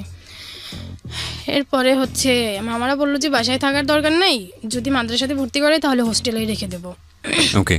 তো এরপরে ভর্তি হয়ে ওখানে হোস্টেলে রেখে দেয়। তো এরকম করে চলতেছে, ইন্টারও মোটামুটি শেষ হলো। পরে ইন্টারের পরে হচ্ছে আব্বু আবার আসলো, এসে বলতেছে, সে আসতো প্রতি বছরই 2বার 1বার করে আসে। এরপরে এসে কুষ্টিয়াতে নিয়ে যাওয়ার পরে আমি তখনও বলতেছিলাম আর কি, ইন্টার শেষ হয়ে যাওয়ার পরে আমি বলতেছিলাম যে আমি এডমিশন দিতে চাচ্ছি। তো সে বলতেছে আর কি আমার ছোট থেকে ইচ্ছা ছিল যে আমি হচ্ছে লয়ে পড়বো। ওকে। তো আব্বুর এই কথাটা শুনে হয়তো তার ভালো লাগে না, সে বলতেছে যে না এটা পড়া যাবে না, এক কথায় কোচিংই করা যাবে না। তারপরে হচ্ছে আমি ইউসিসিতে ভর্তি হই কোচিং সেন্টারে। ওকে। ভর্তি হওয়ার পরে কয়েকদিন ক্লাসও করি, কিন্তু তার জোরাজুরিতে আর এক কথায় ঘর থেকেই বের হওয়া হলো না। এরপরে হলো কোচিং সেন্টার থেকে এরপরে হচ্ছে আমি আমার নানি আর কি যখন কোচিং বন্ধ করে দিল তখন আমি নানি বাড়িতে চলে আসলাম। নানি বাড়িতে আসার পরে এরপরে হঠাৎ একটা রং নাম্বার বলতে ওই লোকটা আমাকে চিনতো, বাট আমার কাছে রং নাম্বার ছিল। আমি তাকে ফোন দেওয়ার পরে তাকে ঝাড়ি দেই, কিন্তু যে আমাকে কল দিয়েছিল কলটা সে রিসিভ করে না, রিসিভ করছে অন্য একজন। পরে হচ্ছে সে পরবর্তীতে ব্যাক করে বলতেছে যে আমি তো আপনাকে চিনি না, আপনি যাকে কল দিয়েছেন আমি সেও না। পরে তার সাথে কথা হতে হতে একটা সময় আর কি আমার ওই আবার সেই পিছনে যে আমি তার সাথে কিছুদিন কথা বলে বাদ দিয়ে দেব। পরে এরকম মিথ্যা কথা বলে আমি আবার কুষ্টিয়াতে কিছুদিন পরে চলে যাই। যাওয়ার পরে ওই ছেলে যে করেই হোক আমার কুষ্টিয়া নাম্বার নেয়, এরপরে ওই ছেলের সাথে কথা হয়, একটা সময় ওই ছেলের সাথেই প্রেম হয়। এরপরে কথা আর কি এরকম বেশ কিছুদিন চলতেছিল। তো আমি কুষ্টিয়াতে তো ওই রকমের তার সাথে কথা বলতে পারতাম না, গোপনে একটা ফোন ওই আব্বু আবার আমাকে আর কি অ্যাডমিশন দিবে না, পরে আমি ওখানে ডিগ্রিতে ভর্তি হয়ে যাই কুষ্টিয়াতে। ওকে। পরে তার সাথে কথা হতো না, মাঝে মধ্যে কথা হতো। হঠাৎ করে ঢাকাতে আমার নানা হজে গিয়েছিল, তো হজ থেকে আসলো, এরপর আমার মামা আমাকে কুষ্টিয়া থেকে নিয়ে আসছে। তো তখন ওই ছেলেটার সাথে আমার দেখা। এরপর ওই ছেলেটা বলতেছিল যে বিয়ে করার কথা। তো আমি আমার সব ঘটনা তাকে খুলে বলার পরে আমি আর বিয়েতে রাজি হলাম না, আমি আবার আমার নানি বাড়িতে চলে গেলাম, কিন্তু কথা তার সাথে কন্টিনিউ হচ্ছে, মানে ছেলেটার সঙ্গে? হ্যাঁ। ওকে। তো এরপরে তখন ছেলেটা বেকার ছিল, তো তার এখন চিন্তা যে করেই হোক আব্বু আবার ডিসেম্বরে আসার কথা, আসবে, তো সে এর মধ্যে একটা চাকরি নিয়ে নেবে, এরপরে বিয়ের কথা বলবে। তো খুব করে হচ্ছে সে একটা চাকরি নিল, সিটি ব্যাংকে তার চাকরি হলো। চাকরি হওয়ার পরে তো এরপরে নানি বাড়িতে ছিলাম। আর আব্বুকে বলতেছিলাম যে এরকমের করে তো আসলে হয় না, কিছুদিন নানি বাড়ি কিছুদিন এখানে, আমি আমার আর কি পার্মানেন্টলি একটা জায়গা চাচ্ছি যেখানে আমি নিরাপদে থাকতে পারবো আর পড়াশোনাটা চালাই যেতে পারবো। জি। পরে আব্বু হচ্ছে আর কি ওই কথাটা তো আব্বুর কাছে কেমন লাগছে জানি না, সে আমেরিকাতে গেছে নভেম্বরে, সে ফেব্রুয়ারিতে চলে আসছে। আচ্ছা। আসছে আমাকে বিয়ে দেওয়ার উদ্দেশ্যে। ওকে। তো আমার মামাদেরকে আগেই বলছে যে আপনারা ছেলে দেখে রাখেন, আমি এসে বিয়ে দিয়ে দেবো। ওকে। তো আসছে, এসে কুষ্টিয়াতে আসছে, ওখানে কয়েকদিন থেকে আমার নানি বাড়িতে গেছে। নানি বাড়ি বিয়েটা দিবে নানি বাড়িতেই, ওদিকেই ছেলে দেখেছে। পরে এঙ্গেজও হয়ে গেছে, আব্বু এসে শুধু বিয়েটা দিবে। এরপরে আব্বু আসলো, এসে ছেলেদের বাড়ি ঘর যেটা দেখার সব কিছু দেখে মোটামুটি আব্বু রাজি, কিন্তু ছেলের দাড়ি ছিল না। আচ্ছা। সে চাচ্ছিল হুজুর ছেলে, আচ্ছা। কিন্তু ছেলে 5 ওয়াক্ত নামাজ পড়তো, কিন্তু দাড়ি ছিল না। তো যে কারণে বিয়ে হলো না। এইটাই তার কাছে সমস্যা ছিল। সে আমাকে বলল যে তুমি আমার সাথে চলে আসো, এখানে তোমার বিয়ে দিলে তুমি সুখী হবে না। আমি খুব চিন্তা ভাবনা করে দেখলাম। ওকে। তো আমি তার সাথে যাই না, আর মামারও বলতেছিল যে তুমি তোমার আব্বুর সাথে যাবা না। তো আব্বু এখানে 2 দিন 3 দিন নানি বাড়িতে থাকলো, বলতেছে যে আমি এই 20 বছর পরে আসছি একমাত্র তোমার কারণে। উনি কি আসলে 20 বছর পরেই বাংলাদেশে আসছিল? না, বাংলাদেশে কন্টিনিউ আসতেছে আর কি, 20 বছর পরে সে আমার নানি বাড়িতে গিয়েছে। ওকে। ওকে। যে 20 বছর পরে আমি শুধু তোমার কারণে এখানে আসছি, আমি চাই তোমার ভবিষ্যৎটা ভালো হোক, আমি যেটা বলি সেটাই তুমি শোনো। ওকে। তো তার উপরে তো আমার টোটালি আস্থা ছিল না, যেহেতু আমি ছোট থেকেই তাকে পাই নাই, তার কোনো ব্যবহার আর কি সে যে কি সেটাই আমার মধ্যে আর কি আমি জানতাম না যে আসলে সে কি চায়। আব্বু আমাকে খুব বলে, আমি আর আসি না। আব্বু আমাকে নিয়ে আর কি ওখান থেকে আর একটা জায়গায় আসে শহরে, এসে বলতেছে যে তোমার আমার সাথে একসাথে ছবি করে যাই, তোমার এখন বিয়ে দেওয়ার দরকার নেই, আমি ওখানে যে অ্যাপ্লাই করবো ওখানে তোমাকে নিয়ে যাব। এরপরে হচ্ছে আসে আর কি, আব্বুর টার্গেট ছিল যে করেই হোক আমাকে সে নিয়ে আসবে, কিন্তু আমি কোনো কিছুতেই রাজি হই নাই। সে টিকিট কাটছে, একটা ছিল, সকালে আসছে, এসে আমাকে খুব ডাকছে, কিন্তু আমার মামারা বলছে যে তোমার আব্বু তোমাকে নিতে আসছে, তুমি কিছুতেই যাবে না। তো এসে সে গেটের সামনে অনেকবার করে আমাকে ডাকছে, আমি তার ডাকের উত্তরও দেই নাই। তো উত্তরও দেয় নাই, সে খুব অপমান বোধ করছে যে এইখানে একমাত্র মেয়ের সম্পর্কেই এখানে আসছি, আর মেয়েই আজকে আমার সাথে কথা বলতেছে না। আর মামারাও তাকে বেশ অপমান করছে যে আমরা যে ছেলেকে, তাদেরও একটা সম্মান আছে গ্রামে, যেহেতু এঙ্গেজ হয়ে গেছে, সেই এঙ্গেজ ভেঙে গেলে তাদের সম্মান নষ্ট হবে, তারা ওই দিক চিন্তা করে আব্বুকে খুব অপমান করলো। আর আব্বু এদিকে কি চিন্তা করে আমাকে নিয়ে যেতে চেয়েছে সেটা আব্বুই ভালো জানে। তো আমি আর আসি নাই, আব্বু চলে আসছে। চলে আসার পরে দীর্ঘদিন আর আব্বুর সাথে আমার কথা হয় নাই। এরপরে হচ্ছে যেটা ওই এঙ্গেজ বাদ হয়ে যাওয়ার পরে আব্বু তো চলে যায়, পরে আমিও মামাদের সাথে রাগ করে ঢাকায় চলে আসি যে আমার পড়াশোনাটা চালানো দরকার, যেহেতু বিয়েটা হয় নাই জি। পড়াশোনাটা চালানো দরকার। আমি হচ্ছে ঢাকায় এসে আমার বান্ধবীদের সাথে ম্যাচে উঠি। তো ওখানে কিছুদিন থাকার পরে তারা যে কোনো অজুহাতে আমাকে বাড়িতে নিয়ে যায়। তো বাড়িতে নিয়ে যাওয়ার পরে তাদের চিন্তা বিয়ে দেবে, তারা এদিকে ছেলের সব কিছু ঠিক করে, পরে আবার আমি ঢাকায় ব্যাক করতে চাই, আমাকে আর নিয়ে আসে না। এরপরে ছেলের সব কিছু ঠিকঠাক করে ঢাকায় নিয়ে আসে, নিয়ে আসার পরে যেদিনই আমি আসি সেদিনই রাত্রি আমার বিয়ে দিয়ে দেয়। এই ছেলেটাকে আপনি জানতেন, শুনতেন আগে থেকে? কিছুই না, কিছুই জানতেন না? না তারা আমাকে আর কি, আমার হচ্ছে আমি যে মিল্লাতে পড়তাম এইখানে একটা তার বোন ছিল, সে আমাকে দেখছে, ওর থেকেই আর কি ওই মেয়ের ভাই আমার বান্ধবী আর কি, তাকে আর কি বান্ধবী হিসেবে না, জাস্ট মুখের পরিচয় ছিল। ওকে, এতটুকুতেই? হ্যাঁ। এরপরে আর কি মূল ছিল এখানে আর কি, মূল পয়েন্টই হচ্ছে যে আমেরিকা। আব্বুর কথা ছিল যে আমার মেয়েকে বিয়ে করবে, তাকে আমেরিকাতে নিয়ে আসবো। ওকে। আর ছেলে কিছু করতো? ছেলে কিছু করতো বলতে সেও ম্যান পাওয়ারের কাজ করতো, কিন্তু পাতলা, হালকা পাতলা। ওকে, এটাই তার মানে কাজের জায়গা ছিল। ওকে। কিন্তু যখন বিয়েটা হয় তখন সে এভাবে বলেছিল যে তাদের ঢাকায় বাড়ি আছে, তারপরে ছেলে বড় চাকরি করে। এই আব্বুও দেখতেছে না, আমিও দেখতেছি না, আর মামারা জাস্ট মুখের কথায় বিশ্বাস করেছে। এরপরে যেদিন ঢাকায় নিয়ে আসে, আমি আসি আমার নানার সাথে, আস্তে আস্তে বিকাল হয়ে যায়, 4টা বাজে। এরপরে মাগরিবের পরেই হচ্ছে তাদের বিয়ের আয়োজন আগে থেকেই ছিল, এরপর মাগরিবের পরেই তারা আসে, এসে বিয়ের কাজ কমপ্লিট করে ফেলে আর কি। ছেলের পক্ষ ছেলের মা বোনরা আসে, এসে আংটি পরায়, কাবির নামায়, সই টই করায়, যেগুলো হয়। এরপরে আমি পরের দিন আবার গ্রামে চলে যাই নানি বাড়িতেই। জি। এরপরে 2 দিন পরে ছেলেরা যায়, যে পরে আবার আমাকে তাদের বাসায় নিয়ে আসে। আচ্ছা। এরপরে যেটা হয় যে যে ছেলের সাথে আমার বিয়ে হয়, নাম কি ছিল ওর? ওনার নাম বলতে চাচ্ছি না। আচ্ছা, ঠিক আছে।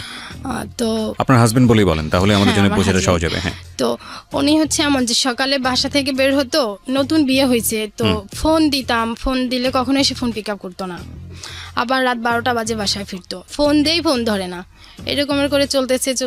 তো আর কাজেরও ওই রকমের কিছু না যে একটা প্রয়োজন হলো সে প্রয়োজনটা মিটাবে, এটা তার পক্ষে সম্ভব না। এরপরে আমার শ্বশুরবাড়ির লোকজনই আমাকে বলতেছে যে তুমি ওকে বলো যে একটা চাকরি বাকরি করার জন্য, যেহেতু সে সংসারে কোনো টাকা পয়সাই দিচ্ছে না। তো তাকে বলতে গেলে করতেছি এরকমের করে কিছুই করতেছে না। তখন আমি আমার আব্বুকে জানাই যে এই অবস্থা। আর আব্বু এর মধ্যে একবার আসে, তো আমাদের বাসায়, আমার শ্বশুর বাসায় হয়তো বাচ্চার টানেও সে পরিবর্তন হতে পারে বা চাকরি বাকরির জন্য কিছু করতে পারে। এরপরে বাচ্চা নেওয়ার চিন্তা করলাম, তো বিয়ের 2 বছর পরে বাচ্চা হলো, কিন্তু তার মধ্যে কোনো পরিবর্তন নাই। সে ওই যে ফোনটা পর্যন্ত ধরে না। একদিন এরকমের হয়েছে যে আমার বেবি পেটে 6 মাসের, তো তাকে বলতেছিলাম যে আমার খুব খারাপ লাগতেছে, আমি একটু মনে হয় ঘুরে আসলে ভালো লাগবে। তো বলতেছে যে ঠিক আছে আসো, আমি বাহিরে আসি তুমি আসো। তো হচ্ছে আমি বলতেছিলাম যে যমুনা ফিউচার পার্কে আমি আসতেছি, তাহলে আপনি ওখানে আসে। সে বলতেছিল যে আমি উত্তরাতে আছি, তুমি ওখানে আসো। তো আমি হচ্ছে রামপুরা পর্যন্ত যখন আসছি তখন ওনাকে ফোন দিছি, তখন থেকে ফোনটা বন্ধ। এরপরে আর ফোনে পাই না, ফোন একবার ঢোকে ধরে না। এরপরে আমি ওখানে গেলাম, কিছু সময় ওয়েট করছি, তাকে আর পাচ্ছি না, ফোনেই পাচ্ছি না টোটালি। পরে আবার ওখান থেকে আমি একা ব্যাক করি। তো আর কি তার মধ্যে তার ফিলিংসটা এরকমের যে আমি যে কে, এই হয়তো এই মূল্যায়নটাও সে করছে না যে আমি এতবার ফোন দিচ্ছি, দায়িত্ব বলে একটা কথা, যে এতবার ফোন দিচ্ছি তাহলে বিজি ছিলাম, একটু পরে ফোন ব্যাক করে বলি যে এরকমের, এটাও না। তো এরকমের করতে আব্বুকে বললাম যে সে বারবার বলতেছে যে তুমি চলে আসো। তো আমিও যেতে চাচ্ছি না। এরপর তো বাচ্চাটা হয়ে গেল, এখন চিন্তা অন্য রকমের যে যদি আমি এখান থেকে চলে যাই সেক্ষেত্রে তো বাচ্চাটার কষ্ট হবে, আমার মতোই কষ্ট হবে, ওকে ফেস করতে হবে, তাহলে আমি যাব না। তো এর অবস্থা এতটাই খারাপ যে না যেও উপায় নাই আর কি, আমার একটা কিছু করতে হবে। তখন আমি চিন্তা করলাম যে আমি চাকরি করি। আমার শ্বশুর শাশুড়ি বলতেছে যে তুমি যদি চাকরি করো তাহলে হয়তো ওর পরিবর্তন হতে পারে। তখন আমার বাচ্চার বয়স 1.5 বছর। তো আমি একটা হচ্ছে চাকরি তো বললেই পাওয়া যায় না, অ্যাভেলেবেল চাকরি হয় না। সেই ক্ষেত্রে আমার আর কি এই যে বিয়েটা আর কি ছেলেদের উপরে ঘৃণা থেকে আমি চাচ্ছি যে আর কোনো মেয়ের বিয়ে না হোক। যেমন আমার একটা খালাতো বোনের বিয়ে দিতে চাই, চাকরির জায়গা থেকে হঠাৎ করে অন্য জায়গায় চলে যাচ্ছেন কেন? ওই আর কি ওই খালাতো বোনের কথা বলতে গিয়ে যে খালাতো বোনের বিয়ে দিবে, তো আমি চাচ্ছি ওর বিয়ে না হোক, সেক্ষেত্রে ওকে আমি ঢাকায় নিয়ে আসছি আমার উদ্যোগে। হ্যাঁ, সেটা তো অনেক পরের প্রসঙ্গ। আপনি চাকরি থেকে চাকরির ট্রায়ের জায়গা থেকে হঠাৎ করে ওকেই আর কি চাকরির জন্য ও এসে ওকে একটা চাকরি দিয়েছি, পরে ওকেই বলছি যে আমাকে একটা চাকরি আর কি দেখ পারো কিনা। পরে ও আমাকে একটা গার্মেন্টসের কথা বলে যে ওইখানে তুমি গেলে স্টোরে কাজ করতে পারবা, আমাদের বেসিক্যালি পরিচিত। বিষয়টা হচ্ছে যে আপনি খালাতো বোনকে কোনো এক সময় ঢাকায় নিয়ে আসছিলেন কোনো একটা এটা কাজের আমার ব্যবস্থা বিয়ের করার পরে জন্য, আর কি। বিয়ের আমি পরে, যখন এই বিয়ের এবং এটা- তারপরে আপনি তার কাছে হেল্প চেয়েছেন যে কোথাও আপনাকে কাজের ব্যবস্থা করে পরে দিতে পারে ওইখানে কিনা। হচ্ছে আমি 15 দিনের মতো কাজ করি, করার পরে এদিকে বাচ্চাটাও দেড় বছর বয়সে অসুস্থ হয়ে যাচ্ছে, আমাকে খুব মিস করে। সেই ক্ষেত্রে হচ্ছে আমি ওখান থেকে আর কি সবাই বলতেছে যে ওকে আর কি, আমার হাজবেন্ডকে খুব চাপ দিতেছে যে তুমি একটা কিছু করো তাহলে ও ব্যাক করবে। তো আমার শ্বশুরবাড়ির লোকজন কি করলো, আমাদেরকে আলাদা করে দিল, যে আলাদা করলে হয়তো ওর উপরে একটু প্রেশার পড়লে ও কাজ করবে। তো সে একটা চাকরি নিল, নেওয়ার পরে 3 মাস ওই চাকরিটা করলো। শ্বশুর শাশুড়ি সবার ননদ সবার মুখে একটাই কথা, যে বাবা বাড়ি থেকে তো আমি কিছুই নিয়ে আসতে পারি না, আরও আমার বাবা 5 লক্ষ টাকা তাদের কাছ থেকে নিয়েছে, আর সেই টাকাটা হচ্ছে আমার শ্বশুর এবং শাশুড়ির দুইজনের জমি বিক্রি করে, শ্বশুরের 10 কাঠা আর শাশুড়ির 10 কাঠা জমি বিক্রি করে তারপর তাদেরকে টাকাটা দিয়েছে। তো বাবা কিছুই দেয় না, এরকমের স্বামী, তো স্বামীকে আমি কিছু বলি না, এরকমের বলে পরে আবার আমি চাকরি একাই আর কি বাসা, আমি আমার মার ওখানে যাই, যে ওখান থেকে আসি, এসে একা একা আবার চাকরিতে জয়েন করি। আমার একটা বোনকে নিয়ে আসি, নিয়ে এসে যে আমার বাচ্চাটাও রাখবে, আমি চাকরি করব, আর আমার হাজব্যান্ড আছে থাকুক, সম্পর্ক যেভাবে আছে থাকুক, আমি আলাদা থাকি, ও আলাদা থাকুক। এরপরে আবার চাকরি নেই, চাকরি নেওয়ার পর ওইখানে বেশ কিছুদিন করি। এরপরে আব্বুকে টাকা পয়সার কথা বললে সে তো আর দিবেই না টাকা, যে তুমি ওখান থেকে চলে আসো। তার একই কথা যে বিয়ে দেওয়ার পরে এমনি খুশি হয়ে দিতে পারে, কিন্তু সবসময় তো বলাও যায় না, আর সে দিতেও না ওই রকমের করে।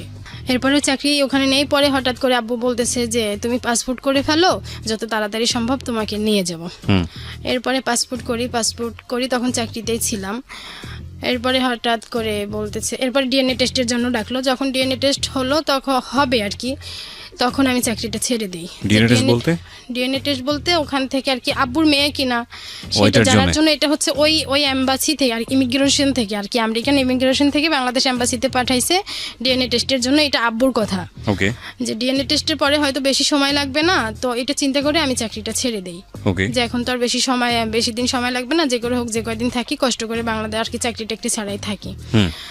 তো এরপর আবার আমার শ্বশুর শাশুড়ির সাথে এক হই, আচ্ছা এক হওয়ার পরে এরপরে এখন এদের তো চাপ খুব, যে কেন তোমার বাবা নিতেছে না, আমাদের টাকাগুলো ব্যাক করতে দাও, ব্যাক করে দিতে বলো তোমার বাবাকে, আমরা অন্য কিছু করব, আমাদের আমেরিকা যাওয়ার দরকার নেই। এখন তাদের খুব নেগেটিভ চিন্তা আব্বুর উপরে, যে আমাকে তারা বিক্রি করে দিয়েছে, এই কথা তারা বলে যে তোমাকে তোমার বাবা বিক্রি করে দিয়েছে, তোমার মার সাথে তোমার বাবার সম্পর্ক আগেই নষ্ট হয়ে গেছে, তাহলে তোমার মামারা কেন আমাদের থেকে টাকাগুলো নিল, সবাই প্ল্যান করে তোমাকে বিক্রি করে দিয়েছে, যদি এরকম একটা হইতো তাহলে তোমার মামারা বাবা কেউ কিছু হলেও তোমার বিয়েতে দিত। এক কথা আমার বিয়েতে কারো পক্ষ থেকে কোনো কিছুই আসে নাই, শুধু মেয়ে হিসাবেই তারা নিয়ে আসছে আমাকে। ওকে তো এরপরে কিছুদিন আগে যে এই বছরের শুরুতে আব্বু আসছে, এসে আসার পরে আমি আব্বুকে বলতেছি যে আমি একবারে চলে আসতে চাচ্ছি। তার কথা যে তুমি চলে আসলে আমি ওদের টাকাটা দিয়ে দেব, আর এরা আমাকে টাকার জন্য এতটাই প্রেশার দিচ্ছে যে এদের সাথে থাকাটা আমার কষ্টকর হয়ে যাচ্ছে। ওকে তো সেই ক্ষেত্রে আমি বলতেছি যে তাহলে আমি একবারে চলে আসি, আপনি এদের টাকাটা দিয়ে দেন। বলতেছে ঠিক আছে তুমি চলে আসো। তো আমি হচ্ছে এখান থেকে আমার মামাকে করে গেলাম, কারণ আমার হাজব্যান্ডের ওরকমের ছিল না যে তা সে এতটাই আর কি বেকার, তো বেকার, তারপরেও বর্তমান যুগে বেকার হলেও কিছুটা হলে নিজের ফোনের ব্যালেন্স ঢুকানোর মতো তো টাকা থাকে, তার কাছে এটাও থাকে না। তার একটা বাচ্চা যে আর কি অসুস্থ হলে মেডিকেল পর্যন্ত নিয়ে যাবে সেটাও তার পক্ষে সম্ভব না। তো আব্বুকে বলার পরে এরপরে আমি গেলাম আমাদের বাড়িতে, যাওয়ার পরে মোটামুটি তাকে বললাম খুব করে, মামা বুঝালো যে টাকাগুলো দিয়ে দেন, আর না হয় ওদেরকে যত দ্রুত সম্ভব নিয়ে যান। সে বলছে হবে হবে হবে এরকমের করে। পরে আমি ওখানে থাকবো এই চিন্তা করলাম, আব্বু চলে গেল। তো থাকতেছি বেশ কিছুদিন। এরপর আমার এমএ পরীক্ষা ছিল ফার্স্ট ইয়ারের, ওইটা দিলাম। দেওয়ার পরে আবার যখন আসলাম এখানে আর কি কুষ্টিয়াতে গেলাম, তখন আম্মু আব্বুকে বলতেছে যে এখানে মেয়েকে রাখা যাবে না, যদি রাখো তাহলে আলাদা বাসা করে রাখতে হবে। ওকে তো ওখানে আবার ছোট একটা বাচ্চা আছে, ও আর আমার ছেলে, তারা খুব আর কি দুষ্টামি মারামারি, এক কথায় মারামারিটাই সারাক্ষণ লেগে থাকতো, ওকে যেটা নিয়ে আরও সংসারের মধ্যে বেশি ঝামেলা হতো। তো আব্বুকে বলতেছি যে এরকমের ওরা সারাক্ষণ মারামারি করে, তো কি করা যায়? আব্বু বলে ঠিক আছে তাহলে তুমি তোমার বাচ্চাকে ওর বাবা বাড়ি পাঠিয়ে দাও। যখন এই কথা বললো তখন আমার পক্ষে তো আর ওকে ওর বাবা বাড়ি পাঠিয়ে দিয়ে একা থাকা সম্ভব না। যে ছেলের জন্য হচ্ছে আমি এই পর্যন্ত আর কি, আমার বিয়ে হয়েছে 6 বছর, আমি সবসময় 6 বছর, ওর বয়স 4 বছর, এই 4 বছর চিন্তা করতেছি যে যত কষ্ট হোক আমি ওর জন্য, যাতে ওর বাবা দাদা সবার ভালোবাসাটা পায়, আমার যত কষ্ট হোক আমি এখানেই থাকি। জি তো যখন এই কথা সে বললো তখন আমি ওখান থেকে চলে আসি আবার। ঢাকাতেই চলে আসি। তাও একাই আসি, আমাকে কেউ নিয়ে আসতে যায় না, একা আসি। একা আসার পরে এখন এখানে থাকতেছি। তাদের কথা যে করেই হোক টাকাটা তোমার বাবার থেকে এনে দাও। আর আমার বাবার কথা হচ্ছে যে না, তোমাকে নিয়ে আসবো। কিন্তু আমি এই একটা জিনিস বুঝতে পারতেছি না